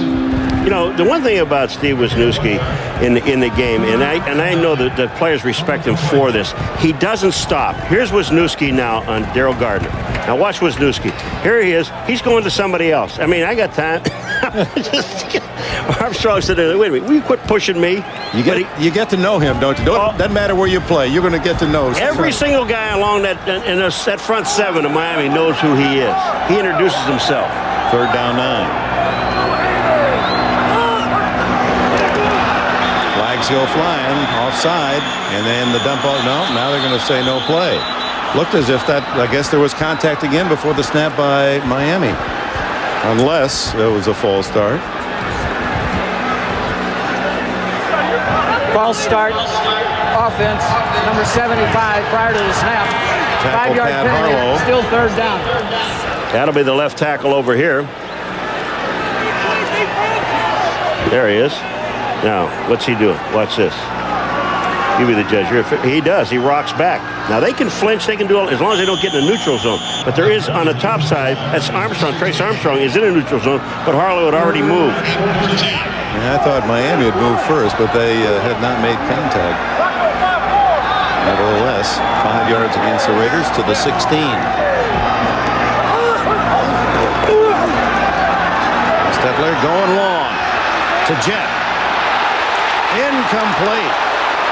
Jet had done all the right things. He had run his man deep. J.B. Brown came back for the ball, but couldn't pull it in. That was a great job by J.B. Brown, just trying to stay in the area, Phil, because this is the hardest pass to defend, the one that's thrown short. Yeah, he was in trouble, Paul. Like you say, that when the ball is short, it's hard for the defensive back to make the adjustment. The wide receiver right there, I thought James Jett should have made the adjustment and made the catch. Went right through his hands, hit him in the knee. Uh-oh, Mr. Excitement again. Billy Joe. Billy Joe hit one for 51 yards. A line driver. O.J. McDuffie sneaks up a couple of steps to the 40. Oh, look at this. Great kick toward the sidelines. And out of bounds. No return on that one at the 30-yard line. The NFL has a new punting star. Billy Joe.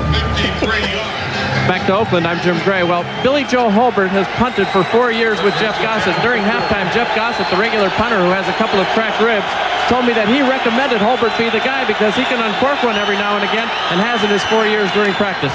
Dick? All right, thanks, Jim Gray. A first down pass to O.J. McDuffie from Marino. Morton with the tackle.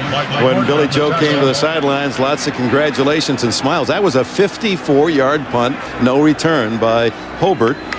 They call affectionately Mongo here with the Raider He's got club. a lot of nicknames out here. First down, Miami at the 43. Dolphins trail 14-0. Just under 6 minutes left in the third. Irving Spikes seeing some duty, and a flag down as Spikes is tackled at the 50. That usually means a 10-yard holding going the other way.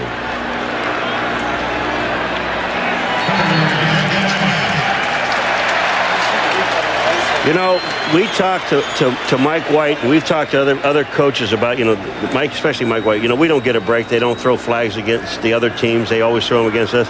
I've seen how many holding penalties we've seen against Miami today. They are Offense, calling number everything. 61, 10-yard penalty. Repeat the down. First down. Center, Tim Ruddy, yeah. He's on Jerry Ball, number 93, and you better hold him if you can. There's Jerry Ball. Watch this. He's got him. He got his arm around him. Pulls him back aside. That's a good call by the official. First down 20. Batted in the air. Rejected, and Chester McLaughlin had his sights set on it. He fly swatted that big old Chester from Clemson.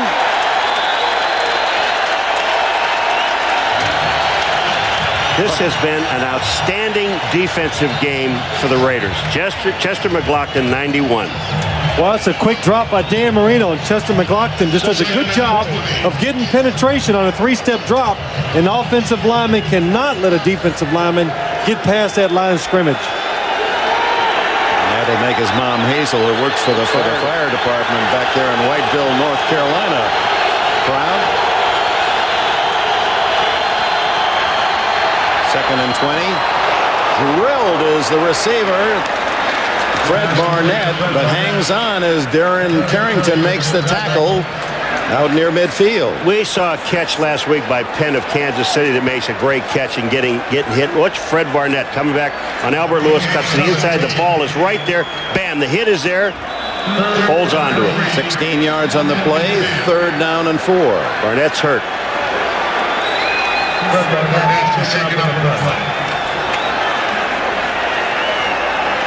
It just looks like maybe the wind or something. But, you know, this guy, you talk about fighting back. I mean, this is a tough player. His wife is a talented ballet dancer, wife Jackie, and his inspiration. So third down, and called it a long 3.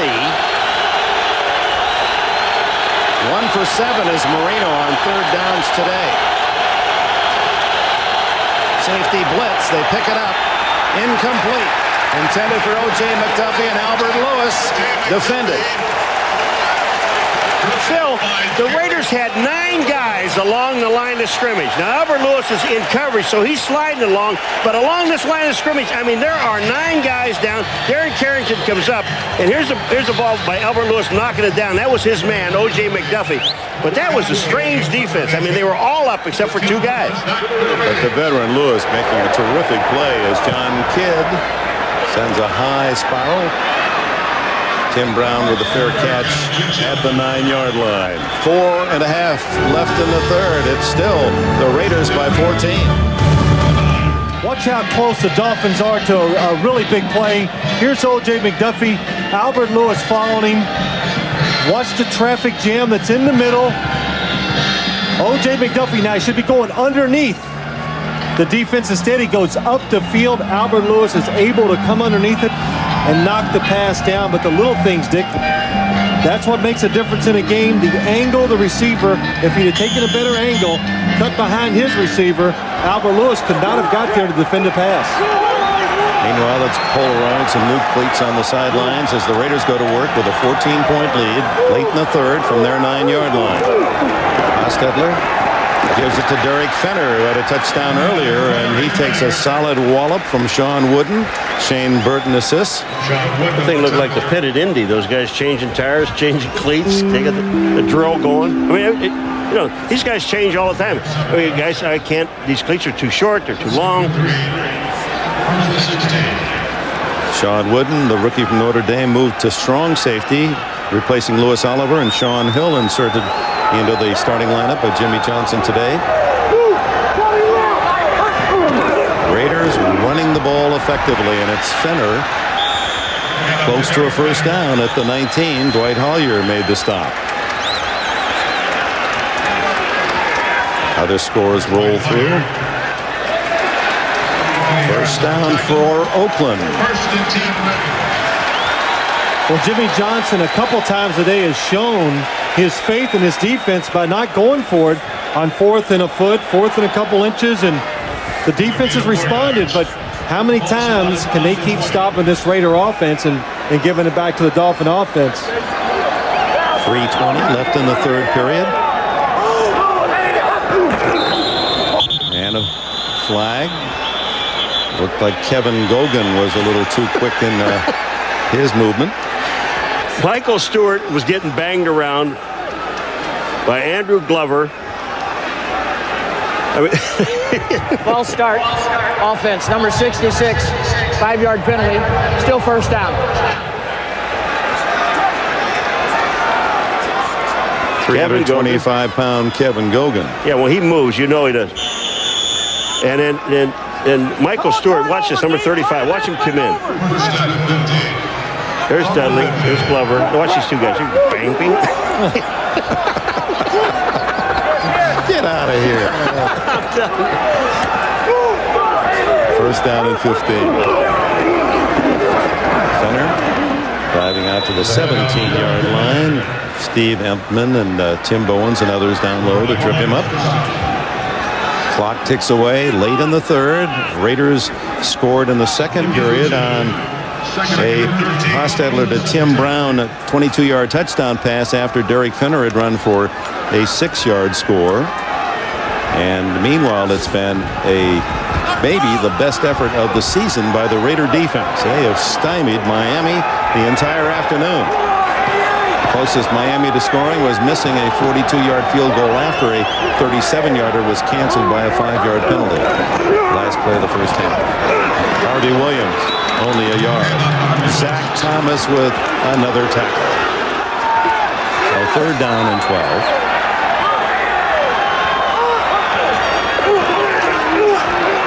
Hostetler over the middle. And it's Harvey Williams tackled at the 21. Zach Thomas, another. He's going to be in double figures in tackles. And Hostetler goes down hard as he delivers the ball. And, of course, Jeff, with more than his share of injuries in his years here with the Raiders, apparently okay. Tim Bowens, number 95, is the man that's going to hit Jeff Hostetler. And it's good coverage down the field. Look, good protection, plenty of time. Oh, well, nobody hit him. Looks like he might have caught his cleat in the turf. Here comes one of the stars for the Raiders today, Billy Joe Hobart with Terrell Buckley deep. Ooh, he just gets that away and a flag goes with it. Fair catch by Buckley at the 48-yard line, but running into the punter. No, this one's going to be 15 yards. This is roughing the kicker. It's going to be a 15-yard penalty and an automatic first down. So Hobart in an incredible role. It's like one of those chaps in the play that has one line and seals the entire show. 15 yards, roughing the kicker. This is roughing the kicker. When you hit this guy and he goes down like that, they just get, I mean, they're over anxious. You got a bunch of young people. They figure we're going to turn the game around. Here we are as special teams. We're going to make something happen. And they come up, watch this. He's being hit. I mean, I can understand that call. Larry Izzo, who has blocked one punt, the rookie from Rice. And he gets enough of him to earn a 15-yard roughing penalty out to the 37 and a first down. You know what I'm looking at this offense of the Raiders? Ever since that first drive when they scored a touchdown, Dick, it's almost like, okay, we're 14 points up. Let's not lose the ball game. That's right. That's exactly what they're doing. The Dolphin offense cannot move the ball in the Raider defense, so why take a chance? Hostetler to Tim Brown. And Brown out of bounds at the 49-yard line. 31 seconds on the clock. Third quarter. 14-0 Oakland. A gain of 11. First and 10 Raiders at the 48. There's just no way that I can imagine a guy like Tim Brown, where I don't care whether he goes in motion or if he blocks at the line of scrimmage, that he is left alone. You know, because you know that is Hostetler's favorite target. He does seem to be open all the time, doesn't he? Those short crossing patterns. Hoffman to the midfield stripe, a gain of about one, and little extra words from Barrett Robbins with one of the Miami players as the final seconds tick away in the third. We'll be back after these messages from your local station. Rich Camarillo signed as the punter to replace Jeff Gossett. Broken ribs out, but came up a bit lame, and so Billy Joe Hobart has been a solid replacement. Ricky Dudley, the tight end, fumbled the ball. Let's see who has it. A scramble at the 43. No signal yet. Yes, Miami Dolphins have recovered. So Dudley, who's had trouble hanging on to it, has been enjoying a big day, but Sean Wooden able to come up with the ball as it appeared Buckley stripped it away. Terrell Buckley makes a nice play, and you know they already gave the ball to Miami, and they get down there fighting over the football. There's no reason for it. Sean Wooden gets the ball, but Terrell Buckley makes an outstanding play on Dudley. He stays with him, goes up, makes the hit. Now, watch this. He just reaches in and knocks the ball out of his hand. Boy, is that, I mean, that's heads-up football. Let's stand with it. Ricky Dudley was going to try to reach that ball out to get that extra half yard. Terrell Buckley, being smart, reaches in and knocks it out. First takeaway by Miami today at the 43. First play of the fourth quarter goes to Miami on a fumble.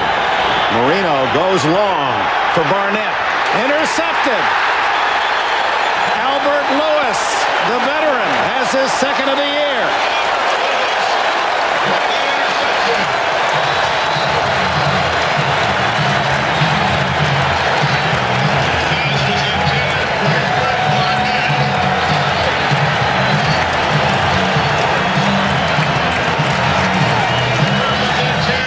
Dan Marino, no touchdowns and 3 interceptions today.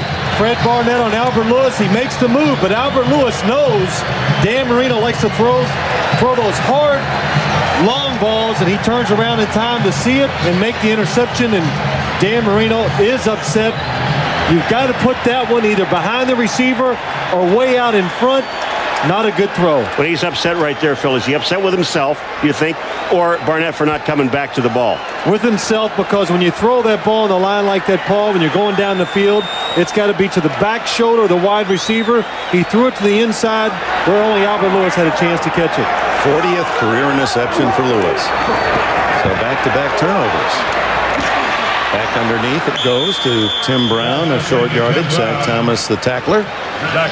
Well, Miami, when they get a little glint, a little opening, an opportunity, and the Raiders seem to have all the answers defensively. I've watched the Raiders. We've done them a few times, and you sit there and look at this defense, and I don't know of a better effort. My wife told us yesterday, he says, I'm really confident about this football team. This football team is kind of reached it now. They know their backs are against the wall, and I have a lot of confidence in them. You have a lot of confidence in your defense, I can tell you that. 2nd and 6, and Fenner to the 30, maybe the 31 on the lean. Hollier and Stubbs collaborate on the tackle. It'll be 3rd and 3. Mike Jackrabbit White, who coached at his alma mater, the University of California, grew up here on the east side of the Bay. Quite an athlete, although always small through his athletic career, but was kind of the decathlete of sports. Played rugby, football, was a track man. Still runs a lot. I mean, he really looks great and gets out there every day and runs 6-8 miles. Get rid of the frustrations of being a head coach in the NFL. 3rd and a short 4 for Hostetler. Gets it out to Fenner, incomplete, and Zach Thomas was there in time to spoil the fun for Oakland. Thomas seems to be everywhere. You know, the one thing about Zach Thomas, Phil, I don't care where the ball is. I'm going to nail the guy that's going to catch it. His job right now, watch his head. He never looks at the ball. He's got Fenner. Here comes Fenner. I'm going to nail you. You catch it, you're going down. And that's perfect timing. Well, that's what you want in your linebacker. If it moves, hit it. And Zach Thomas does it. The ball is tipped at the line of scrimmage, so even if he hit Derek Fenner early, it would not have been pass interference. Shaden Burton is the one who reached up and got a piece of the ball. Now Hobart to punt once again. Billy Joe. Give him a saliva test. Terrell Buckley. And the cornerback turn punt returner is out to the 35-yard line. 13 minutes and change remain. 14-zip. Back in Oakland, when the Dolphins hit 4th down after the Raiders failed on offense, Dan Marino, who didn't say anything to anybody the entire time during that defensive set, walked over to his offensive line and said, hey guys, stick together. We only lost a minute and we should be able to pick things up and do better. Dick? Well, they're doing better in a hurry as they go to the big tight end for the first time, Troy Drayton, and he rambles all the way to the Raider 32, a 36-yard gain, the longest play of the day for Miami. And boy, Troy Drayton, what an athlete. Look at number 84 is going to come across the field on the play action fake. He has size, and the one thing this big man can do, when he catches it, he can run. And Paul, you just looked at me before this play and said, Troy Drayton, how come they're not throwing the ball? And it makes me wonder too, because he is so explosive once he catches it. 265-pound tight end they acquired from the Cardinals. Abdul-Jabbar, only a yard, maybe 2. Dan Marino entered this game with the best interception record in the NFL. 1.8% of his throws picked. And uncharacteristically today, the Raider defense has changed his pattern. No intercepts the last 3 and 3 today. Well, as soon as you said it, you threw one the next play. 2nd down and 9. I don't mind. Go ahead. Blame me. Abdul-Jabbar cutting back. Wrapped up at the 30. No gain. Albert Lewis. What a game for Lewis. Well, that time Dan Marino was in the huddle, and I saw him wave at the sideline in disgust, and now I know why, because they sent in a running play.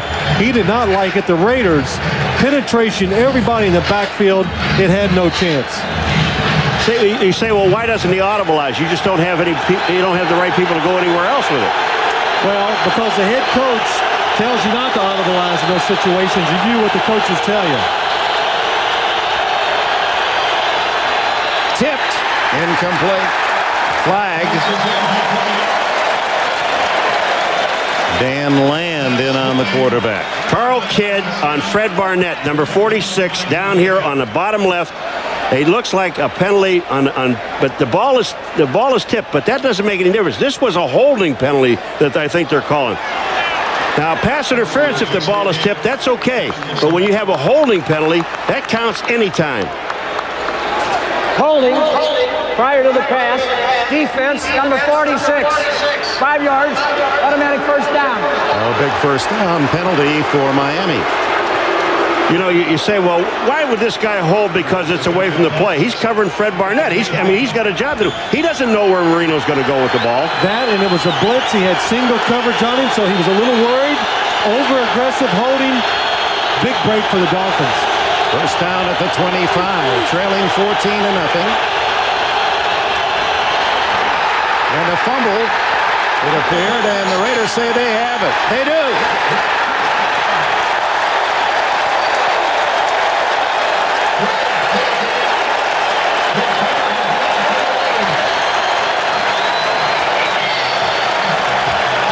I will say this one thing, Dick. This will be a game that Marino would love to forget.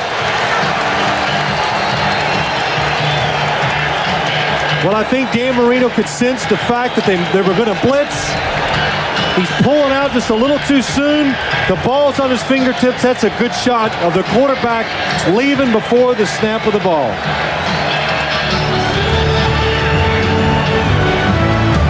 And a disgusted Dan Marino, 3 interceptions, now a fumble, goes over to his center, Tim Ruddy, said, hey, it's on me. It's my fault. Later he was pointing at himself. At the 26, a loss of a yard as Napoleon Kaufman tackled by Daniel Stubbs. Let's go back to Marino's day, mad day for him to be mad. First intercepted by Terry McDaniel. And then another by linebacker Mike Morton. Some of these throws certainly aren't what you would expect from Marino. And then Albert Lewis, perfect coverage. And then the fumble. So 14-0, the Raiders creating some agony in the face of Dan Marino. Second down 11, Hostetler over the middle. Complete to Darrell Hobbs, his first catch. Hobbs with 36 on the season. You know, Dick, the interesting thing about the Miami Dolphins, I mean, how do you figure it? They've had the ball 6 possessions. They started with the opening kickoff in the second half. 6 possessions in this half, 3 punts, and 3 turnovers. You know, when you talk about uncharacteristic about a team. That, and they've had good field position this whole second half, and the Raiders have been so conservative on offense because, well, the Dolphins keep messing it up, so why take a chance? Or if you're a Raider fan, the defense has been too tough for the Dolphins. 3rd and 2. Wide open is Kaufman. Gets a running start and all the way to the 45-yard line. First down. Armstrong and Buckley finally get him to the ground. Well, the Dolphins come on a blitz. They send the linebackers up in the middle. Napoleon Kaufman, nobody is covering him. Jeff Hostetler knows if they blitz, he's the hot receiver, dumps it off to him, and Napoleon Kaufman does an excellent job of running up the field, getting extra yardage. 11 on the play, 9:08, 9:07 left in the fourth. A win for the Raiders would move them to 6-7 and drop the Dolphins to the same count. First down, Hostetler. James Jett, loose coverage. First down, flag down. This will be a face mask penalty. And they'll tack that on at the end. It'll be a 5-yarder. Harris on the tackle. Face mask, defense, number 27, 5 yards, first down. That'll take it inside the Miami 40. Terrell Buckley coming up trying to make the play, and it's you know, not meant to be, but they call it on Terrell Buckley, and it wasn't him. It was on Sean Hill, number 31. 12 yards. It's a shame you get accused of something you didn't do. You know what I mean? Yes, it's happened to me. Yeah, well, after those guys keep hitting you in the head after those interceptions, a lot of things should happen. Well, look at the Dolphin defense being a little conservative, and And now's the time of the game, and they have to come up here and really take a chance now to stop this Raider drive. Kaufman. Oh, Dwight Howyer just sliding down the legs at his ankles as he was ready to sprint down the sidelines. 1 yard gain. Second and 9. 37. Well, the Dolphins get everybody up the field, and if Dwight Howyer, good job of keeping outside technique. That enables him to fall off and make the tackle. If he'd have gambled, went inside, Napoleon Kaufman would have had a big game. That's why you must be aware of where you are on the field and who's to your inside, because once people get outside, now you have no one out there to help you. Kaufman with 42 yards rushing today. Fenner with 40. Second and 9. Hostetler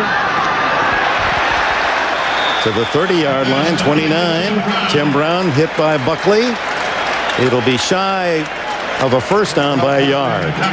What a job by Tim Brown. He just stayed in front of Terrell Buckley. He is a small corner. Tim Brown would be considered a pretty big receiver. He keeps his body in front of him, and there's no way Buckley can get around him and make the play. Meanwhile, the clock runs. 7:20 left in the fourth.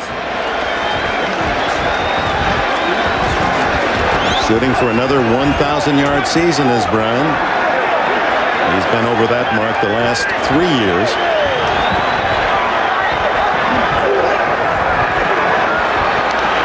Hostetler wide open to his left. Chased by Howyer to safety and a first down at the 21.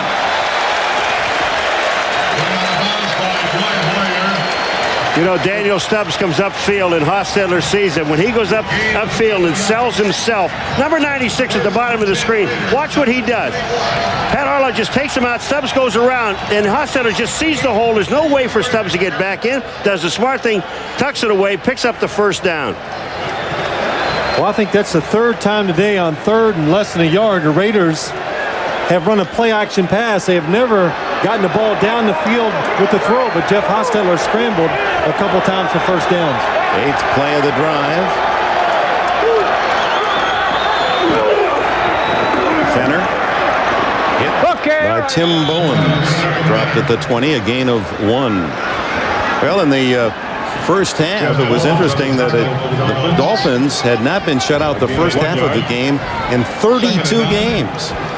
And now they're looking for points, still blanked with 6 minutes remaining, and the Raiders a 2-touchdown lead and well into field goal range. And chewing up the clock now under 6 minutes.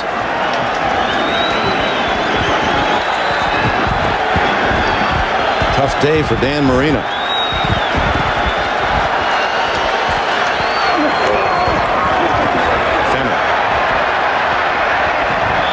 Maybe a yard. Anthony Harris, Trace Armstrong in on the stop. Anthony Harris on the tackle. Now this is such a big game for those that are out in the fringe for a playoff, in that a win by the Raiders, although they would have a tie in record with Miami, it would put them ahead because of the head-to-head, as Al Davis, the Hall of Fame owner. You know, they've taken some shots at Al this week in here in Oakland and talking about, you know, the game has passed him by. That man I've known for 41 years, recruited me in college. I'll tell you one thing, he's forgotten more football than most people know. This guy put this team together. 3rd and 9. Hostetler throws it away. Wisely so. 4th and 9. Cole Ford to try the field goal. The last time the Dolphins were shut out, 9 years ago, Buffalo in 1987. So Dan Marino, with the kind of talent he has, you just don't put the goose egg on him or Miami. Well, the new style, the way they're playing, they run the football more than they have in the past. They're not as explosive with the wide receiver position. Well, you know, not that this could happen, but the Raider defense, like you said, Dick, they're playing excellent football, so it's been a tough day for Dan Marino. Ford with 1 miss. This one 10 yards shorter. 38 out of Camarillo's hold. And it is good. He just did slide that one inside the upright. I'll tell you, both these kickers bring excitement to the game for the Raiders. 17-0 Oakland. You're watching the NFL on NBC.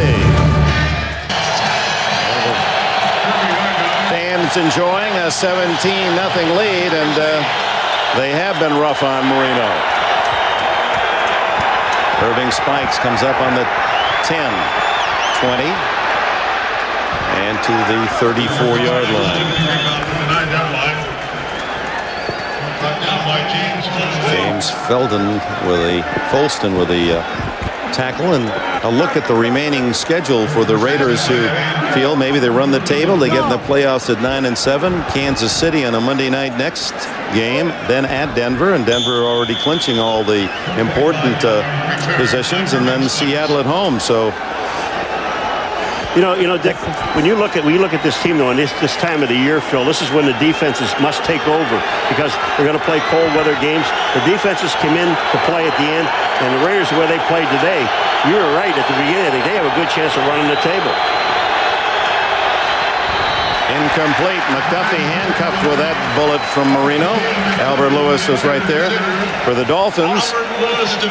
And Jimmy has said it didn't need 4 wins for him. He thought 3 out of 4 would get Miami in at 9-7. They have the Giants at home next week, and then Buffalo at home before they finish at the Jets. So a softer final 3 for Miami. Yeah, but those 3 out of 4 he wanted in the AFC, and this was one of the games that he wanted. I think they have a hard time, in case of a tie, winning the tiebreakers against the other AFC teams. And the same goes with the Raiders. Even if they go 9-7, the playoffs are not a high possibility. Marino. Oh, he had to wiggle and wag in order to get the ball out to Parmalee. Shy of the first down. Flags are down. Big old Chester McLaughlin. He is a force in on Marino. And he was offside. He gets a run him. I was thinking they were going to stop this play because it looked like Chester McLaughlin had a free run at Marino. Offside. Defense number 91. 5-yard penalty. Repeat the down. Second down. Big old Chester, you know, he's coming off the top, number 91. Now watch when he gets across the line of scrimmage and see if somebody picks him up. See, now he's got a shot, but Ruddy comes in and really saves Marino's life. You're right. Chester was about to nail him. 2nd and 5, 4.5 minutes left, 17-0. Almost offside again. McLaughlin out of the backfield to Parmalee, using the sidelines, and will save a timeout as he steps out of bounds at midfield. First down. Miami has its 3 timeouts left. Would someone explain to me what the neutral zone is? Yeah, I would love to know what the neutral zone is, because Chester McLaughlin again is in the neutral zone, if there's such a thing as that. Look at number 91. What is it? Where is that? That is the neutral zone. I think it was all sides. I think he was top of the neutral zone. Past the neutral zone. Boy. Marino, 4 wide receivers. Flag down. And another deflected pass by the Raiders. This time, Andre Bruce got a hand on it. They got legal motion by the Dolphins this time. They were moving. This play would have never happened. Prior to the snap, offense, number 78. 5-yard penalty, still first down. That's at least 2 for Richmond Webb.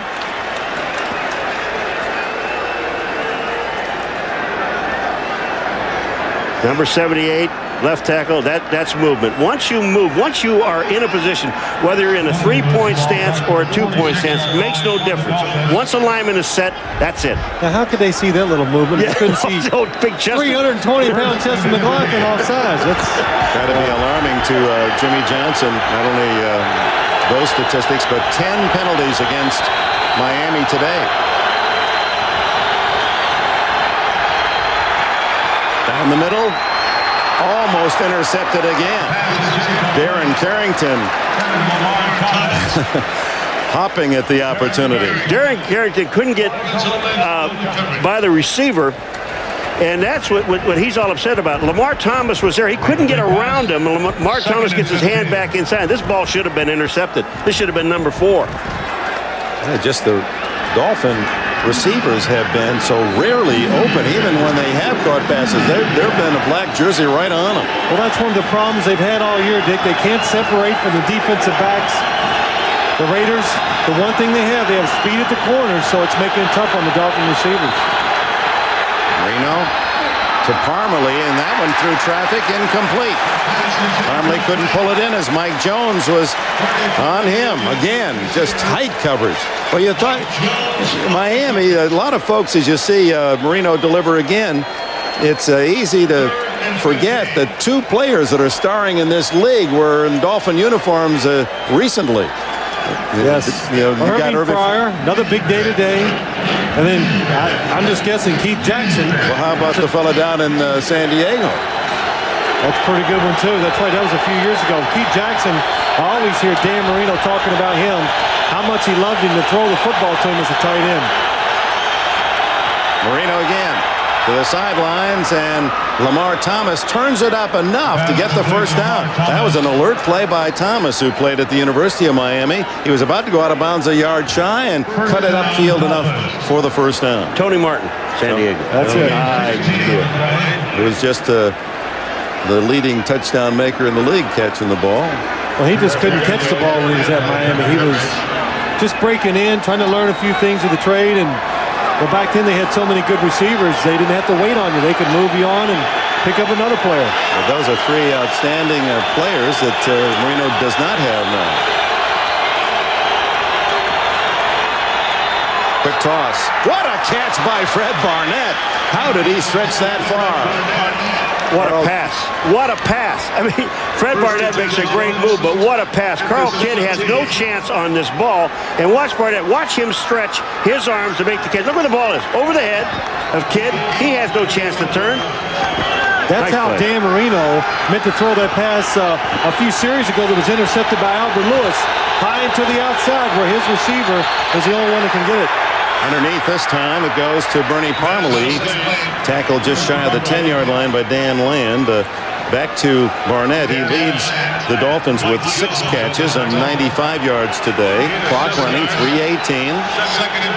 17-0 the deficit, staring at Marino and Miami. Guns this one incomplete. And O.J. McDuffie had it, but Albert Lewis timing his hit perfectly. Albert Lewis goes to the Pro Bowl for today. I mean, this guy just has had a phenomenal football game. 36 years old. We're talking about Marcus Allen, the oldest running back. Here's Lewis playing a tough corner, still has his speed, and, of course, all the wisdom that comes with his 14 years in the league out of Grambling. You know, not only does he intercept passes, knocks him down, but he made some pretty good run stops today. 3rd and 3 with 3 minutes 8 seconds left in the 4th. Marino has to spend a timeout.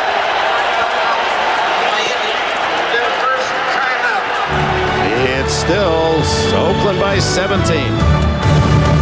Miami 3rd down 3 at the Raider 10. The fade incomplete, flag down. Fred Barnett covered by Carl Kidd. Dan Marino has had an atypical afternoon for this great NFL superstar. 3 interceptions and a fumble. No touchdowns, obviously. He's compiled 246 yards, but this has been the deepest penetration by Miami for the afternoon. Hands, defense, hands to the face, number 46. 5-yard penalty, automatic first down. Carl Kidd, number 46. Man coverage on Fred Barnett. Hands to the face. I didn't see any hands to the face. I must need glasses. Unless his face dropped about 6 inches. Got a big chin. I think so. No, you're right, Carl. You didn't grab his face. 1st and goal at the 5. You held him, but you didn't grab his face.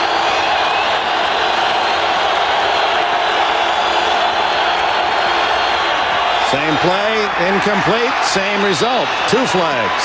Now we got just pass interference. That's intended for Fred Barnett. That'll be the 3rd call against Kidd here in the second half. Well, he never is able to turn around and look for the ball, run into the receiver. Pass interference, defense in the end zone. By rule, the ball is placed at the 1-yard line. First down. If I was Carl Kidd, I'd go to Marino and say, would you throw that thing someplace else, please? Well, Carl Kidd down here at the bottom of your screen is never going to have a chance to turn around and look for the ball, so that is definitely pass interference. I mean, you're playing the Miami Dolphins. You're a defensive back.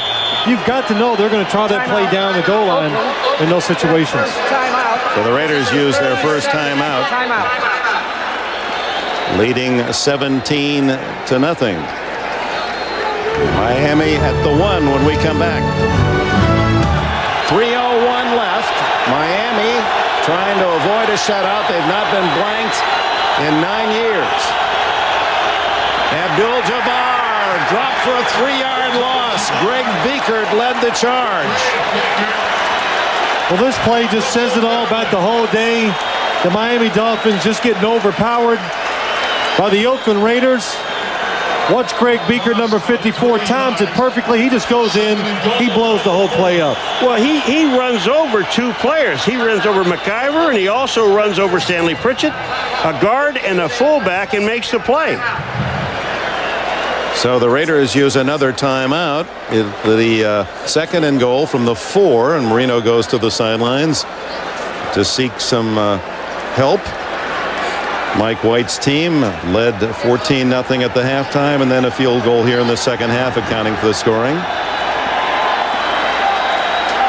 And we welcome those of you who have seen the Houston Oilers continue in a very fine year, defeating the Jets, who have had a very unhappy year. 35-10 the final, the Oilers.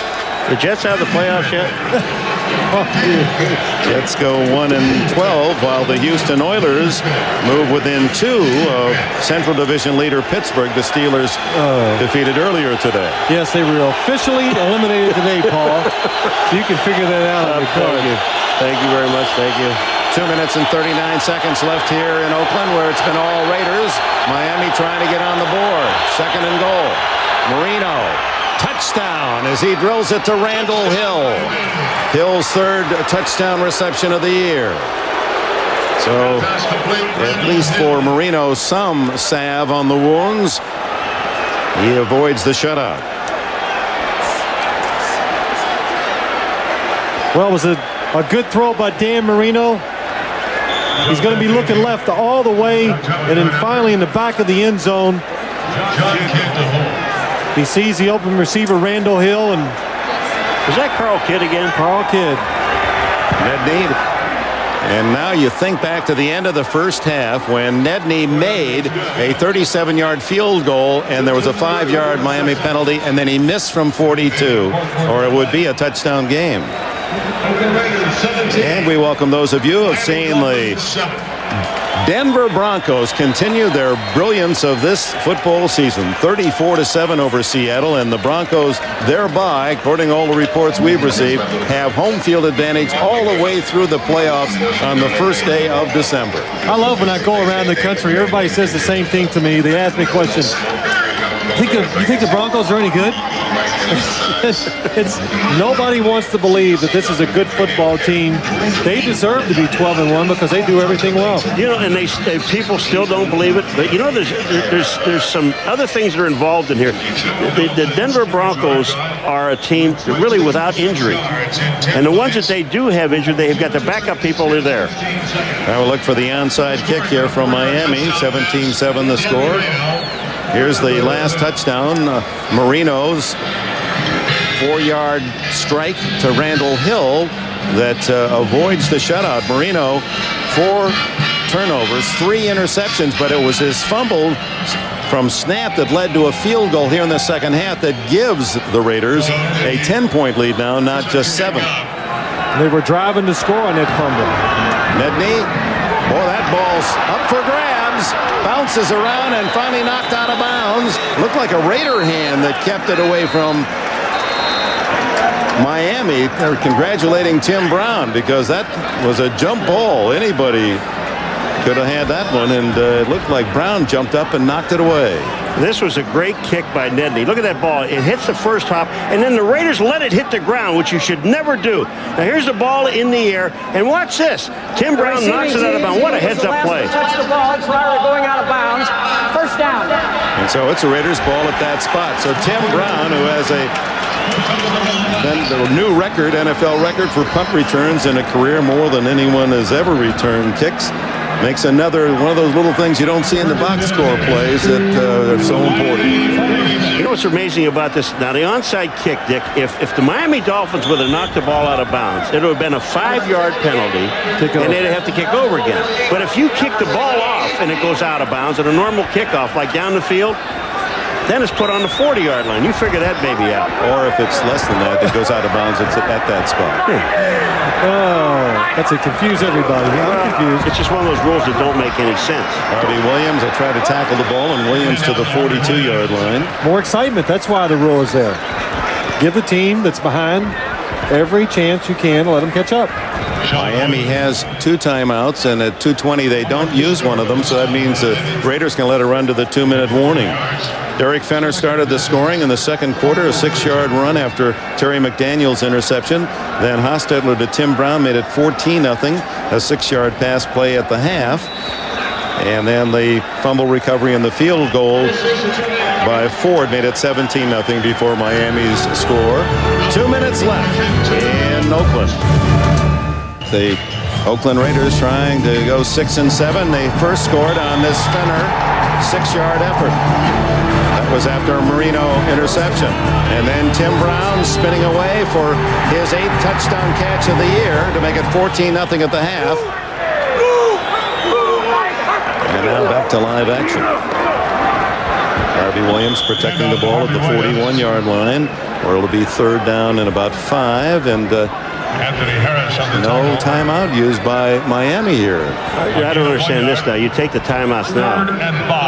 You know that all the Raiders are going to do is run the football. So that's like giving them 40 seconds. Maybe Jimmy figures that not going to be able to overcome the 17-7. That casts a Yeah, I'm ball. surprised. Yes, I'm trying to think of a lot of reasons why you don't call the timeout, but I can't come up with any. Brown in motion on 3rd down. And Williams fights close to the first down. He's a yard shy. Shane Burton makes the tackle. You're still not taking it. Now they take it 1:08 left. Shane Burton on the tackle. And Miami has 1 timeout left. This is a 30-second timeout. Now, Paul told me no matter how cold it is in Green Bay, he was going to go in short sleeves and do the game. No, see, I didn't throw an interception and have somebody slap me in the head. Believe me, I'm not going in short sleeve. Emergency kicker Billy Joe Hobart has done a terrific job, as you saw, over 41-yard average today. And false start as the flags fly with 1:08 left. I don't understand why Dan Turk didn't get a call on before. He gets over the ball and he pumps up and down on the ball. I mean, that would draw the defense offside anyway. False start. Offense. Number 96 prior to the snap. So that's 96. 5-yard penalty. Still Butcher. 4th down. But you can see Turk. I mean, he lifts himself, and that could draw the guys offside. Well, Billy Joe's happy now. They move it back 5, and he can crank another one out there. Yeah, so it won't mess up his yardage. That's right. His average.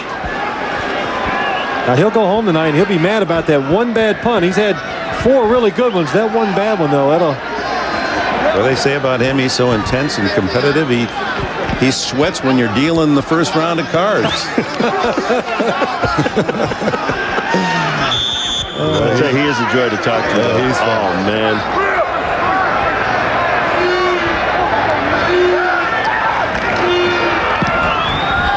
Puts it away. Good-looking kick. But it bounces into the end zone. Didn't take that. Had to end up practice on that coffin corner effort. Marino starts at the 20 with 1 minute and a second remaining, trailing by 10. Beautiful. Where do you think you were in your first life? I was one of those chickens. You were a rock. Marino underneath. Parmalee protects the ball out to the 35. And Marino will not use his last time out here. Mike Morton on the tackle. Well, for those of you who weren't with us for the entire game here in Oakland, it's been an outstanding effort by the Raider defense. They just harassed Marino from the opening bell down to the 50, 31, 30 seconds. He threw 3 interceptions, fumble as well. This is a stats builder now, isn't it? First and 10 at the 49. That's exactly what it is. And the Raiders just give them a chance for 1 or 2 more plays, and then they'll.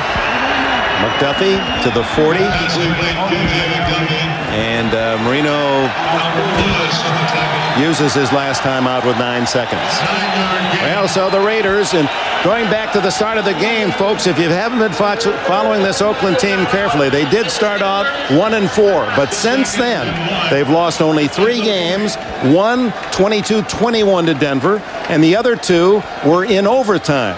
So they lost by 1, and they were tied at the other end of the other 2 games, losing in overtime. Now, they well could be a team rolling toward the playoffs, playing very solid defensively, but unable to win the close games. Well, they've won one, not necessarily that close, but a tough game today. But I'll tell you, for over 3 hours, this defense of the Raiders has just been spectacular. I mean, Marino, they just tied his hands all day long. Well, today they didn't have that moment where they give up the big plays, and Mike White said that they've done that. They've gone out and they'll shut teams out, and all of a sudden they give up 2 quick scores, and it makes them look bad. But today, consistency from start to finish. 9 seconds, and they line up with that flood formation to the right.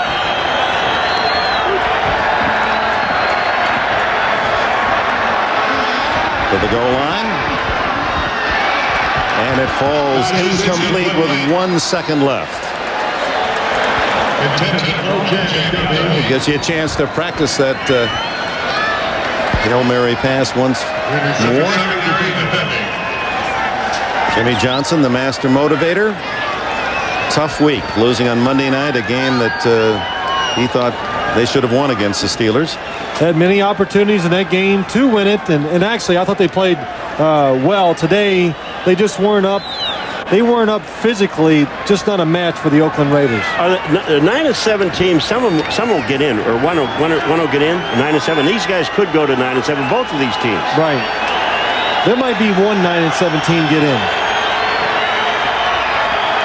Now this is it, and it ends with a Raiders sack. Nolan Harrison, the punctuation mark on a 17-7 Oakland Raider win. Final score, Oakland Raiders 17, Miami Dolphins 7. Both the Dolphins and the Raiders now 6-7, both needing 3 in a row to make the playoffs.